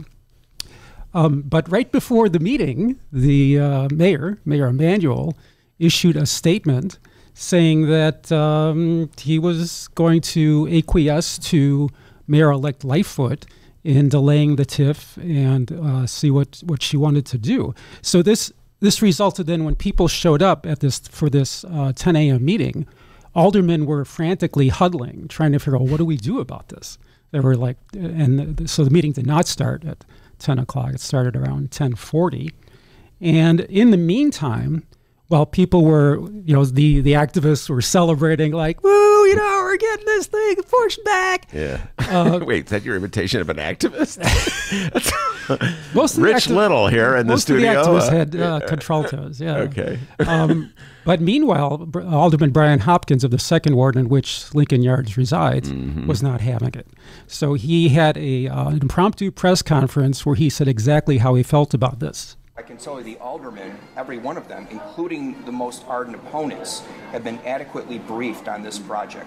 We've laid out in great detail all of the nuances, the subtleties. It's a very complex project. They've been presented with all the details. Their questions have been answered. Some of them have determined it's not worthy of their support because of that, but a majority have determined that it is worthy of support because of that. That's why we're having this vote today. But Brian, why not let the new council and the new mayor move forward with this when there has been so much controversy around it? A legislative body doesn't work that way. When you have the support, that's when you call for the vote. That's what we're supposed to do. I'm not going to intentionally give the opponents of Lincoln Yards extra support for their position because I disagree with it. It's the wrong thing to do to the city of Chicago. Just like when New York City walked away from Amazon and said, no, thank you, we don't want all those jobs. And there's a backlash to that today. There's an outcry when people realize what folly that is. I won't let that happen here. This is the right thing to do for the city of Chicago. It's a no-brainer. It's the right thing for the city. I'm standing up for it. We need to do this now. We shouldn't be capitulating to the opponents who are misguided, misinformed, and in many cases are motivated by the wrong reasons. I don't believe that they should prevail today. The right side should prevail, and that's why we're going to pass this thing. You're going to call for the vote? I can't do that. I'm not in the Finance Committee. What is the mechanism? I have not spoken to Alderman O'Connor, but as I said, he's been a fair chairman his entire career. I don't see that changing at one of his last meetings as a member of this body. He will allow it to go forward with their support. What is the mechanism for having it go forward if... It's called a do-pass motion. It's just a motion to do-pass and then a vote before the body. Who's going to carry it for you if you're not a member? Actually, there's a few that have asked me that, if they could be the ones, so we'll see. All right, let me just say one thing. I have to say one thing. Oh, my God. Don't get me started. Quote, he said, New York City walked away from Amazon. We don't want those jobs. Folks, that is not what happened. That is not what happened. Amazon walked away from New York City because New York City dared Maya, dared Dave, dared to say, we want to look at the fine points of the contract and the deal that was cut. And on top of that, it was the New York City, it's the opposite of what he's purporting it to be. It was, they had approved this thing, and then there was an uprising of people who said, no, we don't want this. And then the council was moving in the direction of doing the right thing, which is listening to this uproar of people. And then Amazon walked away. New York did not walk away from Amazon. Amazon walked away from New York because New York was daring to take a look at the fine points of a deal that had been cut behind closed doors by the mayor of New York City and the governor of New York City, of New York State.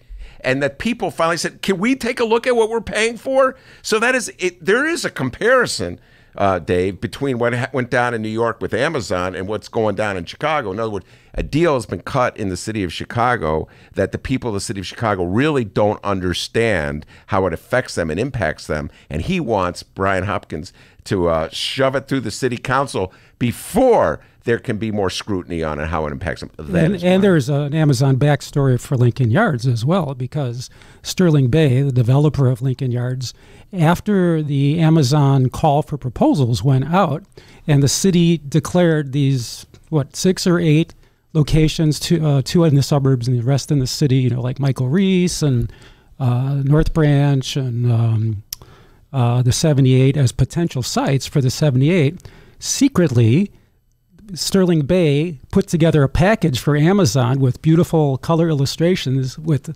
showing proposed buildings in Lincoln Yards for Amazon, saying, come to Chicago. And that eventually got leaked, but they were running around in the background trying to make it happen. Absolutely. So in each instance, in both with New York and with Chicago, they were wooing Amazon. And you're right. You're absolutely correct.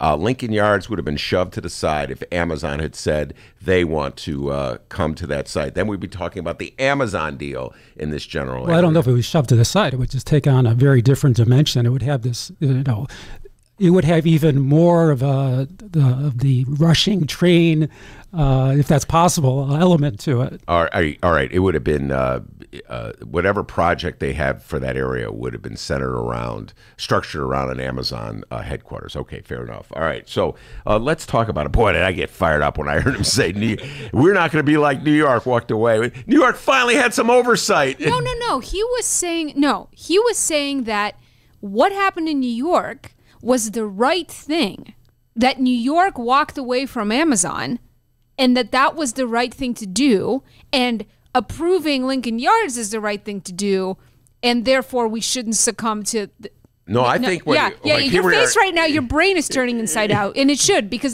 this was like the classic flipping the script, double speak bullshit. Absolutely. Hey, whoa, everybody's swearing now on the Ben Joravsky. Don't get pissed off. All right, so let's talk about. So they held off. There was no vote on Monday. It was a little bit of drama. Eventually, when the meeting started at about 10:40, the chair, Alderman Pat O'Connor of the 40th Ward, who became the chair after the former chair was removed. And that former chair's name is? Ed Burke. And he was removed, why?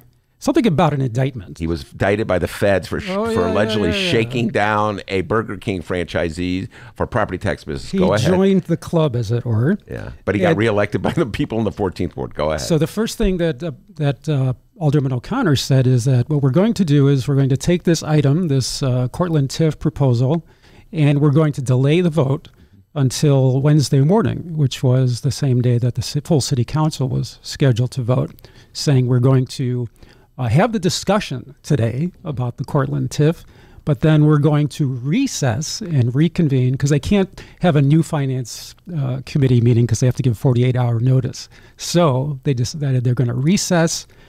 And what he said was they're going to give Mayor Emanuel and Mayor-elect Lightfoot time to see if they have all the information. I think you put it another way.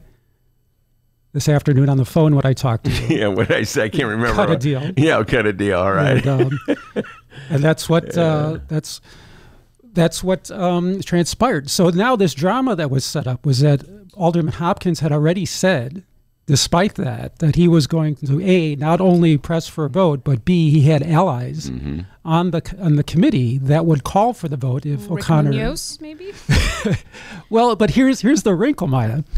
The committee is 35 members, and the city council rules state that for any vote to be taken, there has to be a quorum, namely at least half the members, which is 18, which they had at the outset. But then after public testimony began, the attrition started. They all started filtering out, and it never got back to 18. And for the point at which Alderman Munoz called for that move to a vote, there were 3 people. There were 3 committee including members. himself. Yeah. And Alderman Wagasback told me during a break that if that happened, he would call quorum, because the rules are such that if there isn't a quorum, the committee can still opt to vote, to take any action, unless somebody calls it out. Yeah. The city council rules say, quote, shall be competent to adjourn, unquote, if somebody decides to call it out. So Wagasback said he'd do it. So it was ill-fated at that point. It wasn't going to happen. All right. So you said something. We're getting the weeds here, but I love the weeds. Many weeds. 48 hours. So in other words, you have to have full 48 hours to call a committee meeting. Correct. Yeah. So has he officially called the meeting for Wednesday? No. So again, the technicality is they didn't call a new meeting. They recessed at the end of the Monday meeting. Oh, they're slick. Reconvene. They've done it before. They've been slick for a while. I'm saying you should be surprised. No, that's a classic Chicago. Oh, Ben, it's you should say something's illegal, but Ben, that happens all the time. No, I'm just saying you shouldn't be surprised. Yeah, I'm not surprised, but they are slick. By the way, speaking of slicksters, Peter Janko is in the studio. He's coming on next. He knows a thing about slick party leaders making slick maneuvers to try to oust independents and stuff. He will be discussing National Democratic Party issues with Peter Janko. But let's go back to Chicago. So in other words, they recessed. So what they can do is call the meeting back to order Wednesday. Is that correct, Senator? Yeah, and then take a vote. But they had all the discussion on Monday. Nobody will be able to comment further, right? Well, on Wednesday morning. Not at technically not. Well, they could do whatever they want, right? But O'Connor probably will not suffer people in the finance 50 committee. more people delivering 3-minute screeds about Lincoln Yards. Well, that's public testimony. The aldermen can talk as long as they want. Oh, okay. Yeah, valid point. But if they have the finance committee meeting at 9, the full council meeting is scheduled at 10. So that's where aldermen can grandstand for and against forever. And just let me remind everybody out there that this is a lame duck session of a lame duck council serving under a lame duck mayor dealing with a very lame issue that's going to sock us with some huge taxes. Just so everybody knows, Pat O'Connor, who Dave mentioned is the chairman of the Finance Committee, was defeated in April's runoff, as Maya knows. Andre Vasquez is the incoming alderman from the 40th Ward, and Andre Vasquez is opposed to the 78th. Rick Munoz, who showed his support for the plan, is himself a lame duck alderman. He did not run for re-election, and the person who was elected in his place, Alderman Mike Rodriguez, is opposed to the 78. So it's this interesting, Dave, that the aldermen who are going to have to shelling out the money or having to vote on the taxes to compensate for the money that's going to be shelled out for Lincoln Yards and the 78, those aldermen will not get a say if there's a vote on Wednesday. Am I correct on that, young man? Yes, and which is one of the arguments that some of the critics have made, that the new people are about to be seated in literally 3 weeks. So why not let it wait? This is the same story with, Obama's nomination to the Supreme Court. The new president's going to be coming in. So, I'm being facetious. Maybe they're all angling for legislative affairs consultant jobs with Sterling Bay. That might. And they're going to have plenty of money. Cynical. Yeah, we're paying for that, by the way. There's $25 million in the budget, as Dave knows. Dave and I are the only people in the world who actually have read the redevelopment agreement. Well, presumably Lori's team of lawyers have read it by now. But there's $25 million set aside for lawyers for Sterling Bay and their publicity, their PR flags. We're paying for their PR flags, Dave. All right. So as I understand it, the Pat O'Connor has said that if Lori Lightfoot says she does not want this vote to go through, he will not call it for a vote. He did say that. He didn't say that directly? Go ahead. He said that we're going to give the mayor and the mayor-elect time to figure out if they have enough information to let this proceed. Okay. And so if she says we don't have enough information, then what does he do? anything could happen. But what's more, so there's some more interesting aspects of this to me around is what is some of the questioning that took place during the committee meeting. Okay, talk about that. Well, one of the important, how much time do we have? 5 minutes? No, look at the clock. What, you like the bossiest bike rider I've ever seen? He's like, comes in swearing. Now, how much time do we have? Well, there's Relax, some chill really out, interesting man. aspects. Go I'm trying ahead. to decide which ones are the best to. By the way, let's say goodbye to Maya. She has to go. She's pressing business. Yeah, Maya, we'll see you next Tuesday, right? And yeah, you got 5 minutes. All right, go ahead. Calm down. Well, one of the things that there are a couple things that aldermen gave voice to that you and many other critics of tax increment financing have made many times, but I seldom. Dennis, could you cue the Hairston clip? I seldom hear these arguments in the city council. Yeah. And one of them is around this thing around blight, which you've railed against. Yeah. Namely that when the city wants to create a TIF district, wherever it decides it wants to create a TIF district, it will hire a consultant to show that the area is blighted, even if it's right along the Chicago River, which is prime real estate. Yeah, right. Yeah. Which is what they did here. And this is the point that Hairston made when she was talking. She's the 5th Ward alderman on the south side, and let's hear what she said. I'm still concerned about this being quote-unquote blight. Just because it's vacant does not necessarily make it blighted, because it is not in a blighted neighborhood. If you want to look at blight, I've got several areas in my ward or other places on the south side where we have it, so I'm still concerned about that. So, Alderman, I just want to draw your attention. We've put up a couple of photos of the site, and as you can see, this is vacant, unutilized, infrastructureless land. Which doesn't make it blighted. Yes, under the statute, it does make it blighted. Well, it makes it vacant, and we can argue about that because if you have a multi-million-dollar vacant land, it still beats a $25 vacant land in another neighborhood. Who is she talking to? She's talking to Commissioner David Reefman. Oh, Reefman. The head of the Department of Planning and Development. Yeah, man, I know Reefman. Former tax lawyer. I know a thing or two about TIF. Yeah, he was a TIF lawyer. And he's a very articulate defender of this tax increment financing district. He got to dodge that issue. The issue, I mean, the statute. A statute could say anything. A statute could be, well, I don't know, what's articulate. Yeah, statute says that if it fits the definition of blight, then it's blighted. But the statute could be manufactured and gerrymandered, then anything would fit. So that's not really a great defense. So it was interesting to hear finally, to me, I don't know if any alderman has ever made the case in city council before, but it was interesting to me. No, she did a great job. You're absolutely correct. And by the way, Leslie Hairston wrote I don't know if you saw this, a law review article. Somebody sent it to me not too long ago about TIF programs, a very learned law review article about how dealing with some of the issues that you're just raising here about the questionable language in the statute that are just rife with loopholes so that anything could be termed like, so you could play the game that Reefman's playing. Well, it says in the statute that, wealthy land can be blighted, then it's blighted, huh? And there's an even sort of a more higher level argument about whether the TIF subsidy is needed to begin with. Yeah. And that was another argument that came out. Dennis, could you please cue the Riley clip by Alderman Brendan Riley, Wow. the downtown alderman, the 42nd Ward. And again, this is an argument that you and many others have made around when you're developing in a place like along the Chicago River, whether it's by Roosevelt Street or by North Avenue, that's prime real estate. And if you didn't give Sterling Bay a subsidy, the argument goes, there are plenty of other developers who know they can make money there. And Riley gave an example of this. Several years ago, we had a developer right here downtown near Wacker Drive, actually just across the river from it, with land that is above the Metro Railroad tracks.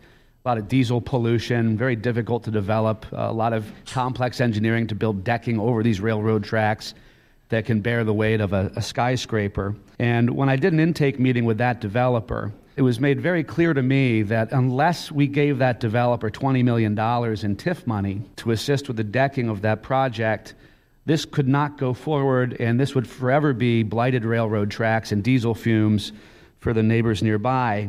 And I said, well, I'm sorry to hear that. We're not satisfied. This does not pass the but-for test we apply to TIF requests downtown.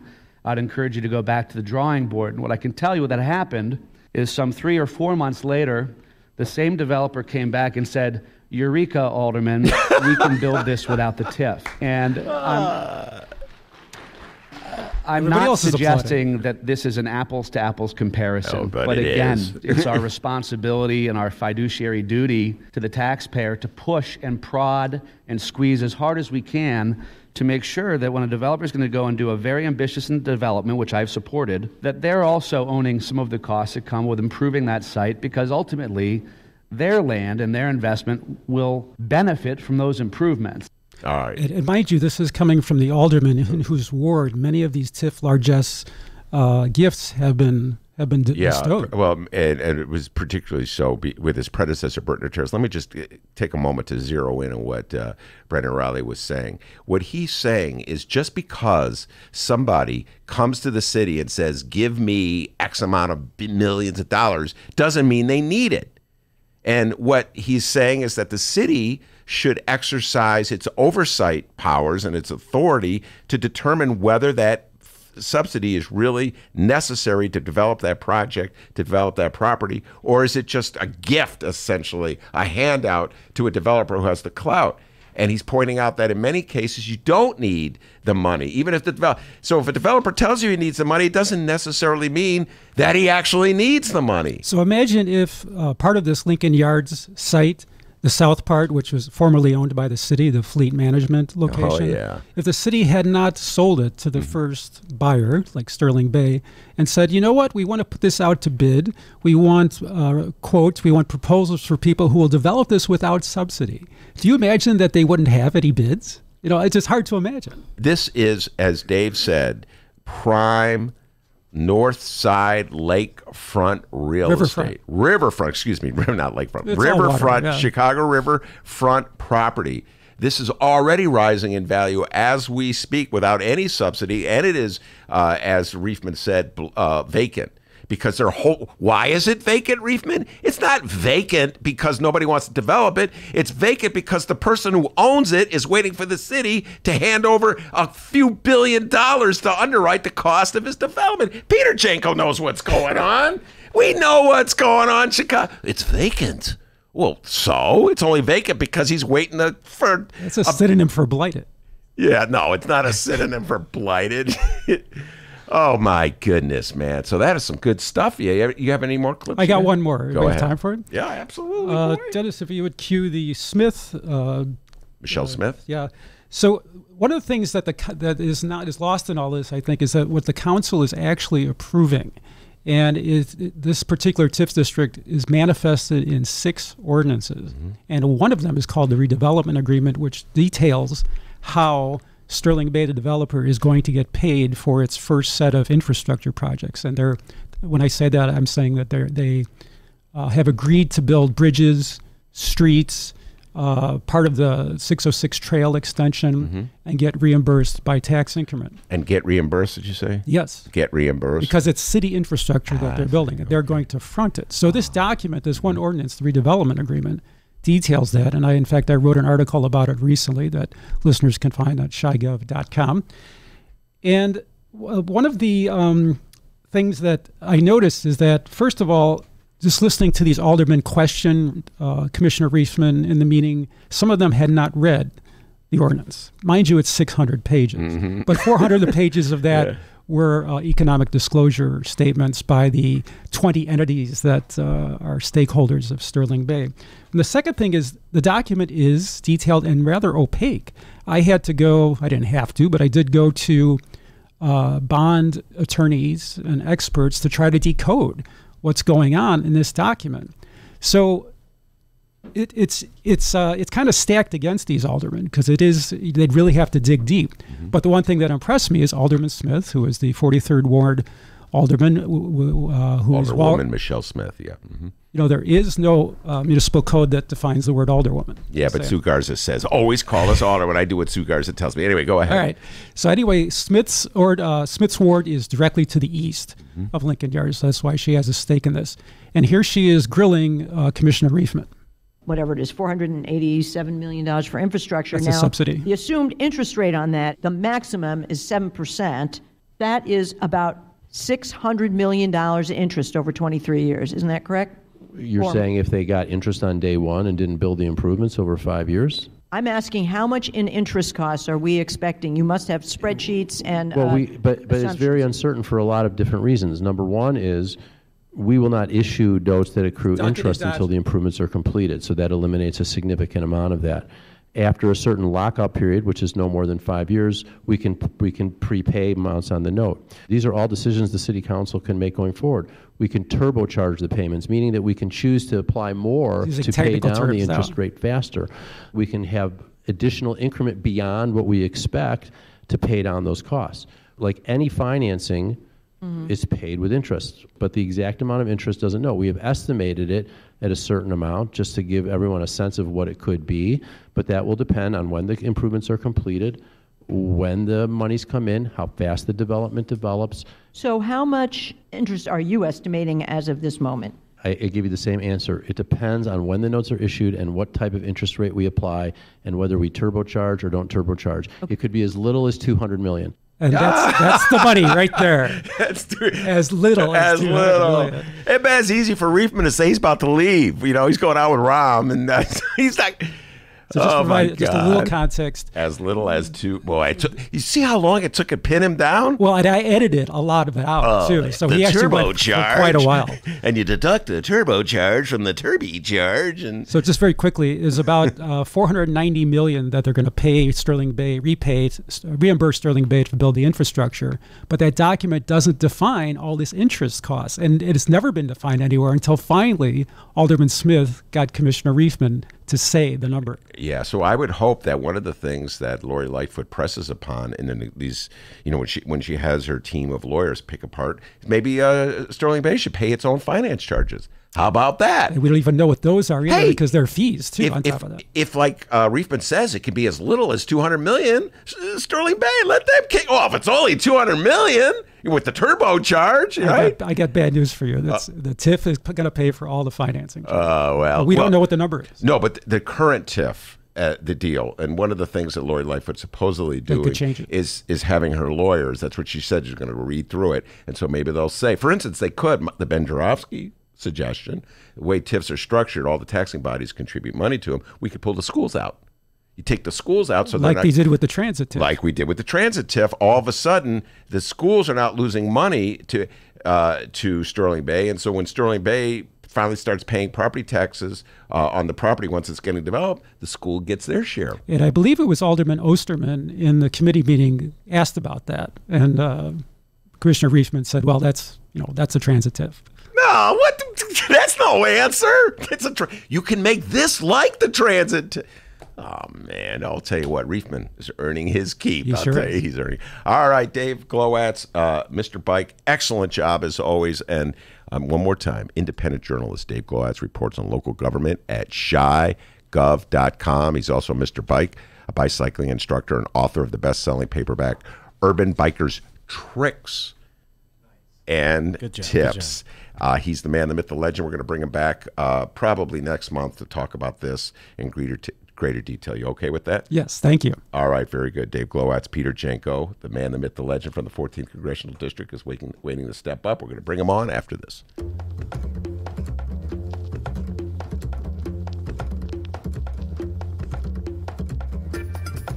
Hey there, producer Dennis here. Thanks for finding and listening to the brand new Ben Joravsky Show. All right, so here's how this works. The Ben Joravsky Show live streams on the Chicago Sun-Times YouTube channel Tuesday through Friday, 1 until 3 p.m. Once the show is over, you can listen to the replay on our YouTube channel, or we throw it online for you to download by 4 p.m. Where can you download the Ben Joravsky Show, you may be asking yourself? Well, you may be asking yourself a fantastic question. You can find previous Ben Joravsky shows and guest interviews through several outlets.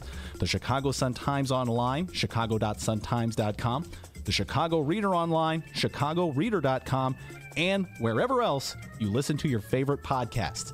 Apple Podcasts, Google Play, pick one. Just search for The Ben Joravsky Show. J-O-R-A, V as in victory, S-K-Y. So, let's recap. Tuesday through Friday, 1 until 3 p.m. live streamed on the Chicago Sun-Times YouTube channel, and downloadable by 4 at chicago.suntimes.com, chicagoreader.com, and wherever else you listen to your favorite podcasts. Yes, the Ben Joravsky Show is back. We're live and downloaded. Tell your friends, and enjoy the rest of the show.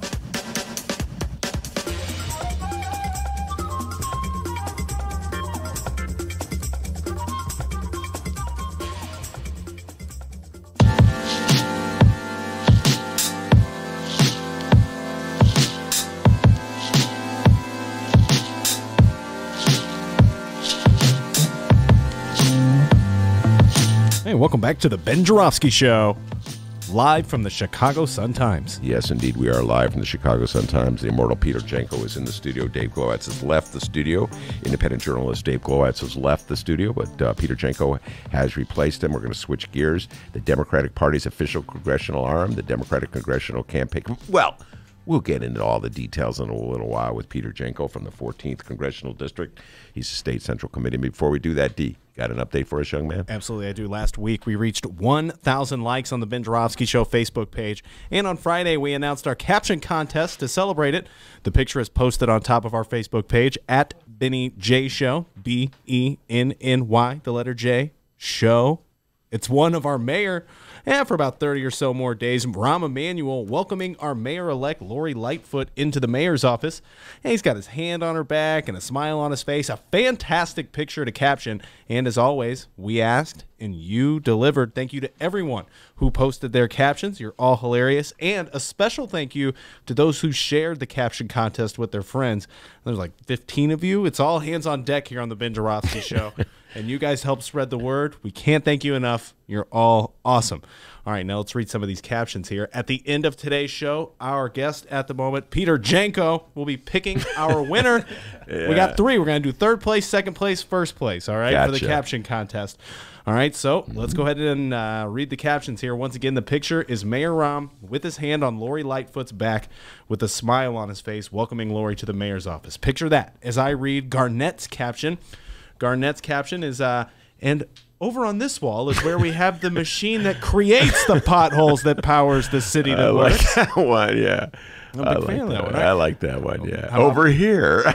Marine's caption, come into my parlor, said the spider to the fly. Oh, yeah, right. Spider to the fly. Okay, I don't know what that is. Blues song and Rolling Stones covered. All anyway, right, don't change the stream, listeners. Up next, it's Patrick, a.k.a. Pat Rod, on the YouTube live stream chat.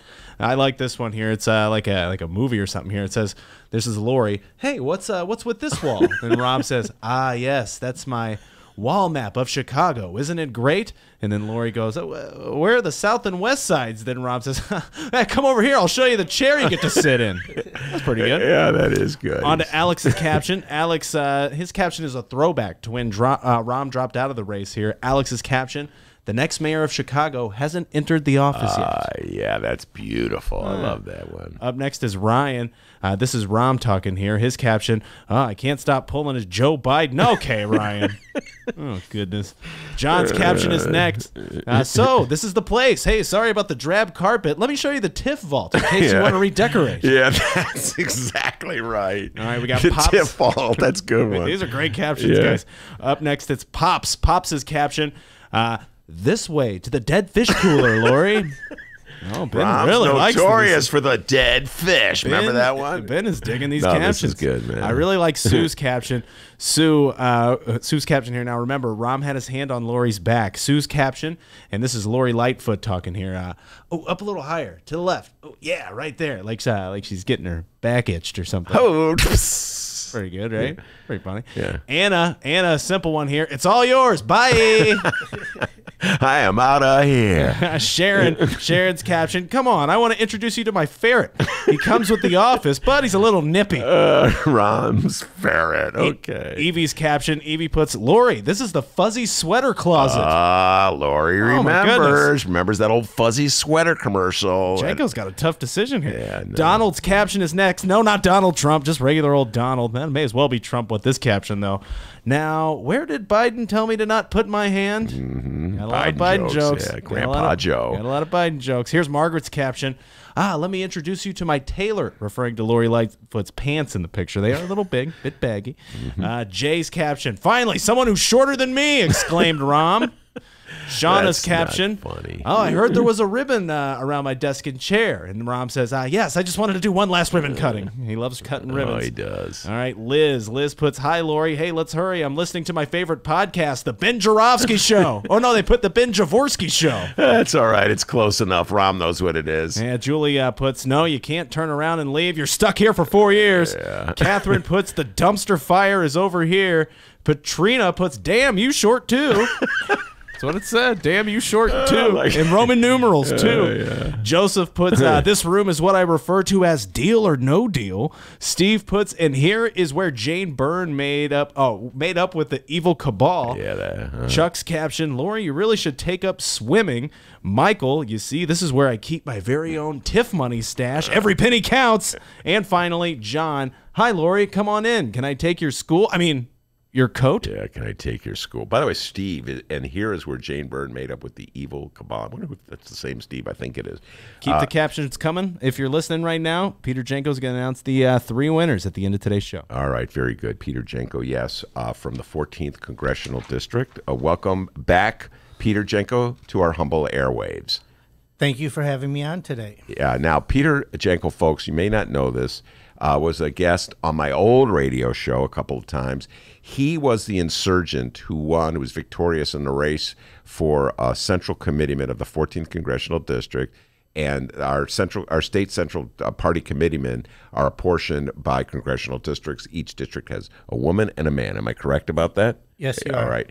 And when Peter was elected, let's go back in time and take folks and explain the significance of one, Peter Janko. When you were elected, you had run on a promise not to vote for Michael Madigan, who is the state chairman. You were not going to vote for Michael Madigan to reelect him as state chairman. That's what you ran on. And as soon as you were elected, Mike Madigan reached out to you. Come on, Janko, the campaign's over. Tell folks a little bit about that. Okay. Actually, it's funny because I had lunch with Michael Madigan shortly after I got elected. And I kind of explained why I ended up running against him. And did Michael Madigan eat more than an apple? He's known for eating an apple. Yeah, that's it. He only eats an apple. No, I caught him. Janko. Eating chicken salad, He says he's a vegetarian, so I guess that... he's a chickatarian, as I am. Chickatarian, yes. All right, so go on. So anyway, I was originally going to just vote present, but then when I got attacked by my opponent, I decided, they did a smear piece on me, and so I decided to actually blow that thing up big. And so I was actually forced into making that my campaign promise, because originally I had a regular platform that I still believe in, that's still working on, which includes progressive income tax, public bank for Illinois, and various other things that the state needs. Mm-hmm. And so Madigan invited you to lunch. It was a very cordial lunch. He was urging you to reconsider your pledge to vote against him, but ultimately you decided what to do. Did you vote for him or against him? I actually cannot remember this. It's been over a year, young man. Well, because I made a promise to the people that voted for me, I felt I didn't really have much choice but to stay with my pledge. And so you were the one no vote. Yes, and Michael Madigan understood, and so there were no hard feelings, and I guess we're okay. So we're out there working together to get more Democrats elected. All right, talk about that, the 14th Congressional District. Help people out a little bit. We've been so Chicago-centric since we got the new show, Peter, because, we've just had this huge mayoral election, and you came into the tail end as I was talking about TIFs and how they're misused in Chicago, and I'm sure they're being misused out in McHenry County. I'll bet you anything they're being misused out in your area. So suburbanites, don't act like you're so much better than us, all right?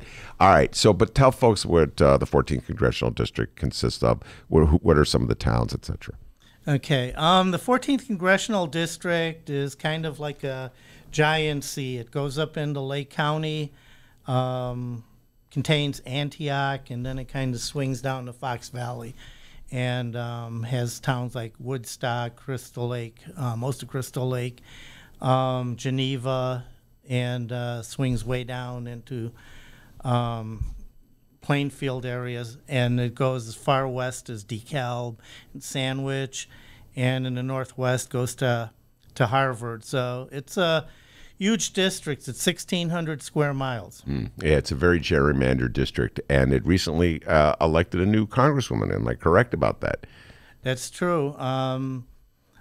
We had a phenomenal turnout, and we elected Lauren Underwood. Yes, Lauren Underwood was successful. That was a race that the Democrats originally were thinking, it's kind of long shot. We don't know if we're going to jump aboard. And then things started to change in 2018 election cycle, and Lauren picked up steam, and she was victorious. So it's a sign, that the 14th Congressional can start electing Democrats across the board, do you think?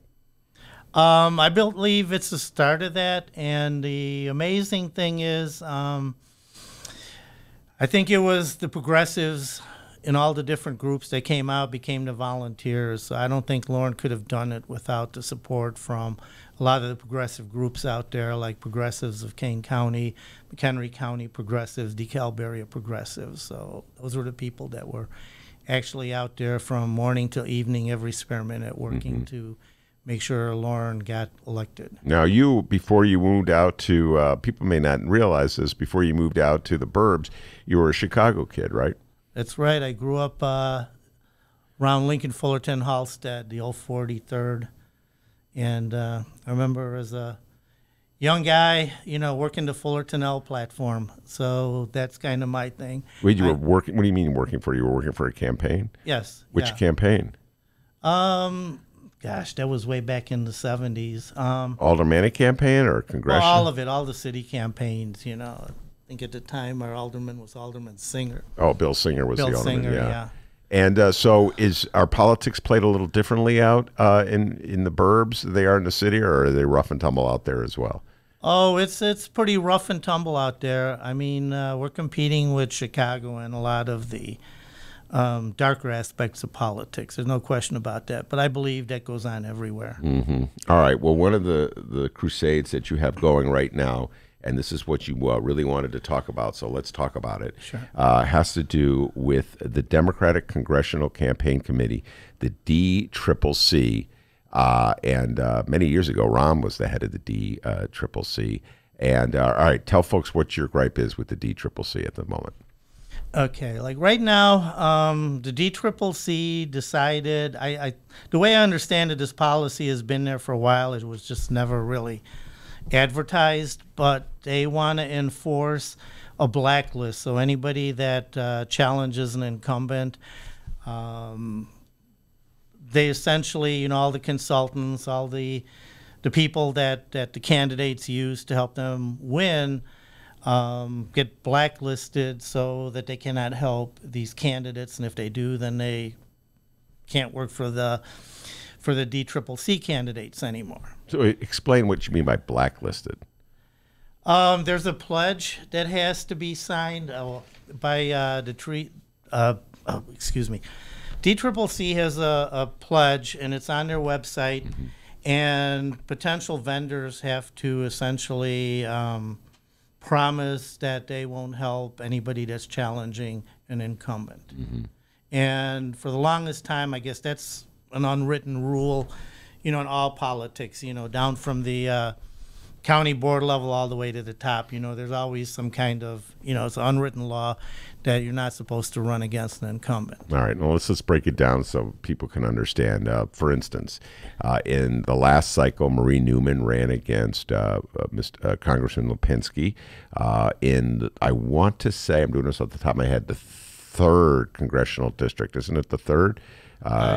Or is it maybe yeah. 5th. I don't know. 5th is Mike Quigley. Oh. All right, and 4th is Luis Gutierrez or Chuy Garcia. Anyway, she ran against him on the southwest side. He was an incumbent, and he was very much opposed by pro-choice people and gay rights people. And Marie Newman came very close to unseating him. He was endorsed by Nancy Pelosi because at the time she believes the Speaker of the House. Well, before she was Speaker of the House, but the sort of the leader of the Democratic caucus in the House. She should endorse any incumbent. That's her policy. Right. All right. Very similar to Michael Madigan's policy. Once you run against Michael Madigan, if you run against Michael Madigan, he'll work like hell against you. Once you're in the club, he'll support you. You're probably going to get supported by Madigan next time around, Peter Janko. Anyway, are you telling me that the policy of the Democratic, the DCCC, the Democratic Congressional Campaign Committee, is that if somebody, some political consultant, wants to work for a Marie Newman against a Lipinski in a congressional primary, that person would be blacklisted from getting a business with the DCCC on any other campaign? That's how it reads. And the interesting thing is there's a counter blacklist movement where a bunch of the consultants and stuff can actually sign up and become a preferred list for candidates that are challenging incumbents. So, I mean, every time you have a push, it always appears that there's going to be some kind of pushback. Mm-hmm. So, in the bigger scheme of things, you know, I think the policy is a mistake. I believe now, like I always did, that it's really up to the people to decide, you know, who should run, who should be elected. Because if a candidate's not qualified, they're not going to get their petition signed. You know, it's as simple as that. And, you know, if you get on the ballot, it means you have a respectable ground game. And to me, it comes down to survival of the fittest. So if a primary challenger wins, they're more likely to win in the general, you know, because it says, you know, they've got a better platform, they've got a better ground game. So if we want to build a strong party, I think every viable candidate should be given the opportunity to run and be welcome to run. You know what, Peter, this sounds a lot like a repeat on one level of the sort of internal fights that went on in 2016 between the Bernie Sanders people and the Hillary Clinton people as the rules were written dictating how the Democrats would nominate their party nominee, their presidential nominee. And it seems as though in many ways what you're telling me is that this battle is still very much going on within the Democratic Party as it tries to figure out how democratic, that's small d democratic, how democratic it wants to be as it heads into the 2020 showdown with Trump. Am I right about that? Yeah, that's you're absolutely right on that. And so what's your particular stand on this issue? My particular stand is that I could see the party is entitled to do some kind of vetting, but I think it would be smart for the party to look at people that get on the ballot and say, hey, you know what, maybe this is a better candidate than our current incumbent. And because ultimately, you know, especially in the red districts, you know, if it seems to me like when Bernie ran, he took McHenry County in the primary, because a lot of what Bernie stood for are things that a lot of people can identify with, you know, the income inequality, you know, the need for health care. I mean, when you have like Obamacare, ACA, whatever, and 30% of all health care dollars are bled off the top, I mean, ultimately that's unsustainable. And you could also argue that it's fiscally conservative to have Medicare for all, because, you know, the Koch brothers did that study. Oh, it's going to cost us $32 trillion. You know, but they didn't say that it's going to save $49 trillion. You know, they never finished the other half. Yeah, isn't that funny how that works? Yeah. All right, Peter Janko is my guest. We're going to take a break. We'll come back, and one of the things he's going to do, he's going to pick some winners of the Caption Contest. A lot of pressure on the 14th Congressional State Committeeman, Peter Janko. We'll be right back after this.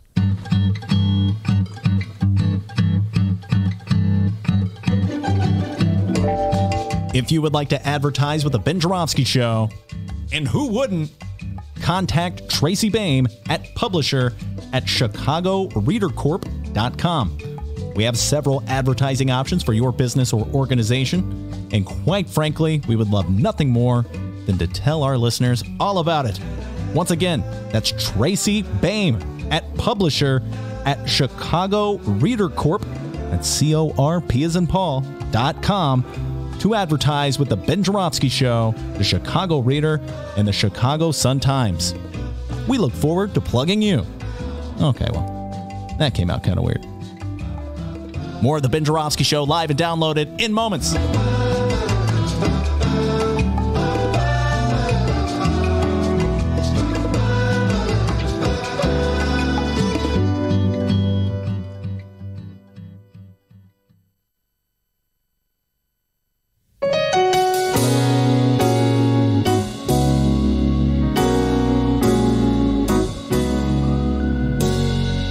Welcome back to the Ben Joravsky Show. Mr. Joravsky. Yeah. Take us home. Man, love that song. Apparently, Yes, listen to indeed. this guy. I love that song. You know, folks, when Peter Janko is not running for 14th Congressional State Central Committee, and when he's not sitting down to enjoy a delicious apple with Michael Joseph Madigan, he's playing the keyboards. That's Peter Janko right there on the keyboard. Play Moonlight Sonata. Peter Janko wishes he could play the piano like that. All right, we got to do some Caption Contest winners, but before we do that, we'll finish up a little business with Peter Janko before we head out the door. Let him get out the door on his busy day.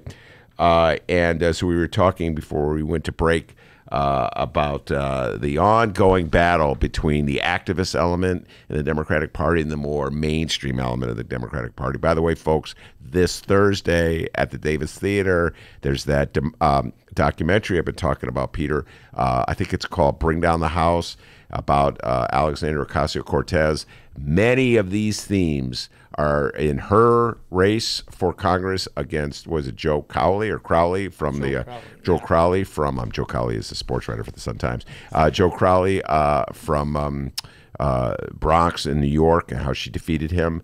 And that'll be in the documentary. So if any folks are interested at Davis Theater this Thursday, this stuff isn't going anywhere. These battles between sort of the leftist, more Democratic, smaller D Democrats, and the more established mainstream Democrats, it's still very much alive. What's going on in regards to Sherry Bustos, Congresswoman Sherry Bustos? Tell us, Peter. Okay, apparently Sherry Bustos is kind of the one that went public with this, is the chair. I guess that's your job. But anyway, a lot of people are upset about this. So there's actually, we've called for a meeting, a number of leaders of different groups. Quite a few of them that represent tens of thousands of people have asked Sherry Bustos for a meeting.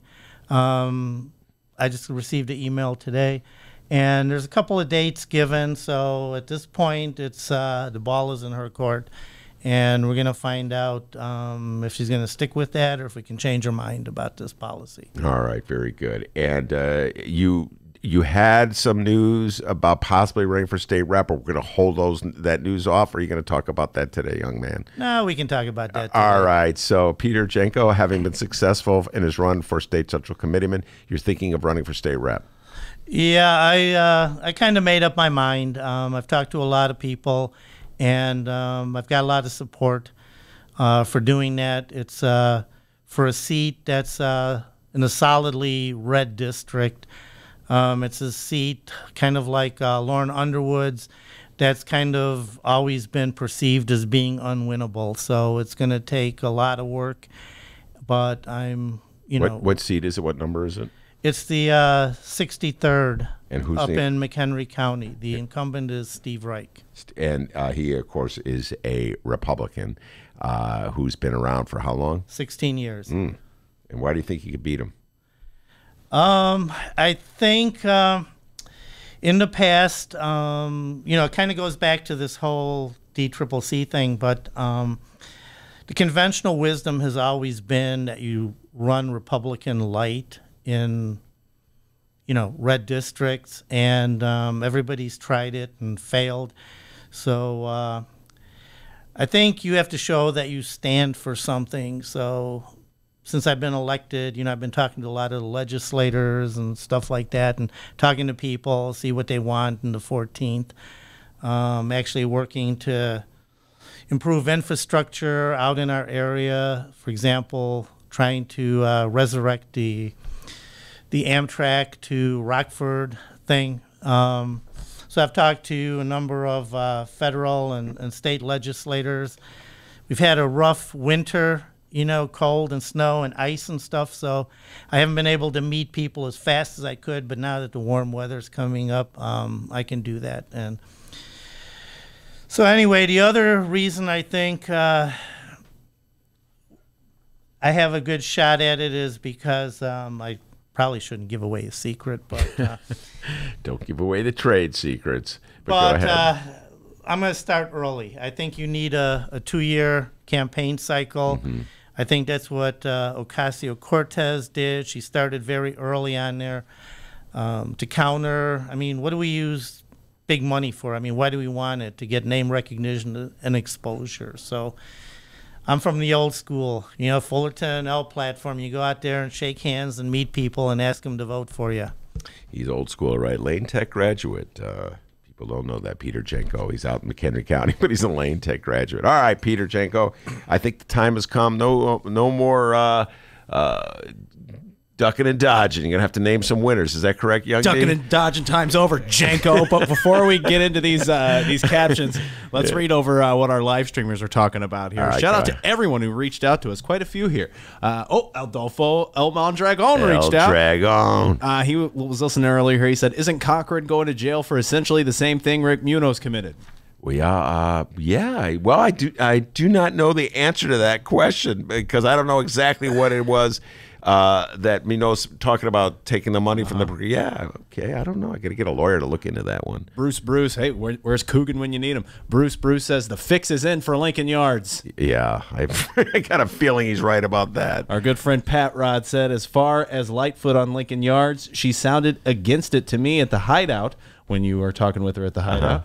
Pat Rod, did I meet you at the Hideout? Or maybe he watched the video. I don't know. But he says, and if she does anything but oppose it, she'll lose all my support.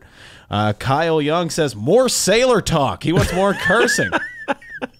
Monroe Anderson fan, I guess. He's coming in tomorrow. Monroe will be here tomorrow. So, Kyle, check in. Bruce said the X-rated Ben Joravsky show. Yeah, there's a lot of cursing on this one today. I'm going to have to put explicit on that one. How about Verland, I believe? No, Virand, DB? I don't know. He says, this is laughable from Hopkins. Definitely a no-brainer. And Virand also put, I read at least a week ago that Sterling Bay was looking to move into Inglewood, too. I need to get some equity in U-Haul. Yeah, no. That's pretty good. All right, now on to our captions. Peter Janko, you have to select 3. We had about 40 of them here. Yeah. So we'll go ahead and start here. Just let me get the drum roll going. All right, Peter, let's hear. Number 3, the third place caption. Peter Janko. I have marked these. Not given. Number 3. A lot of pressure on Janko. All right. This one's going to kind of like show my age. All right. But my number 3 is, and here is where Jane Byrne made up with the evil cabal. Nice. Very nice. Who was the one that sent that? And that was sent by Steve. All right, way to go. You're in 3rd place, buddy. And the thing is, it's so real, because this is how it works, right, in politics. Yeah, no, Jane Byrne ran against the evil cabal, and then within a week, she had made up with the evil cabal. All right, here we go. It is now time for... Number 2. What you got, Janko? Number 2. Okay, by Sharon. Come on, I want to introduce you to my ferret. He comes... he comes with the office, but he's a little nippy. Nice. All right. Sharon, you got 2nd place. That's pretty cool, huh? All right. The winner who gets a free blue Mustang. And finally, hold on. It is time for... Wait, hold on. I got to find it. It is time for... I'll just do it. Number 1. Okay, by Julie. No, you can't turn around and leave. You're stuck here for 4 years. Boy, do I know that feeling.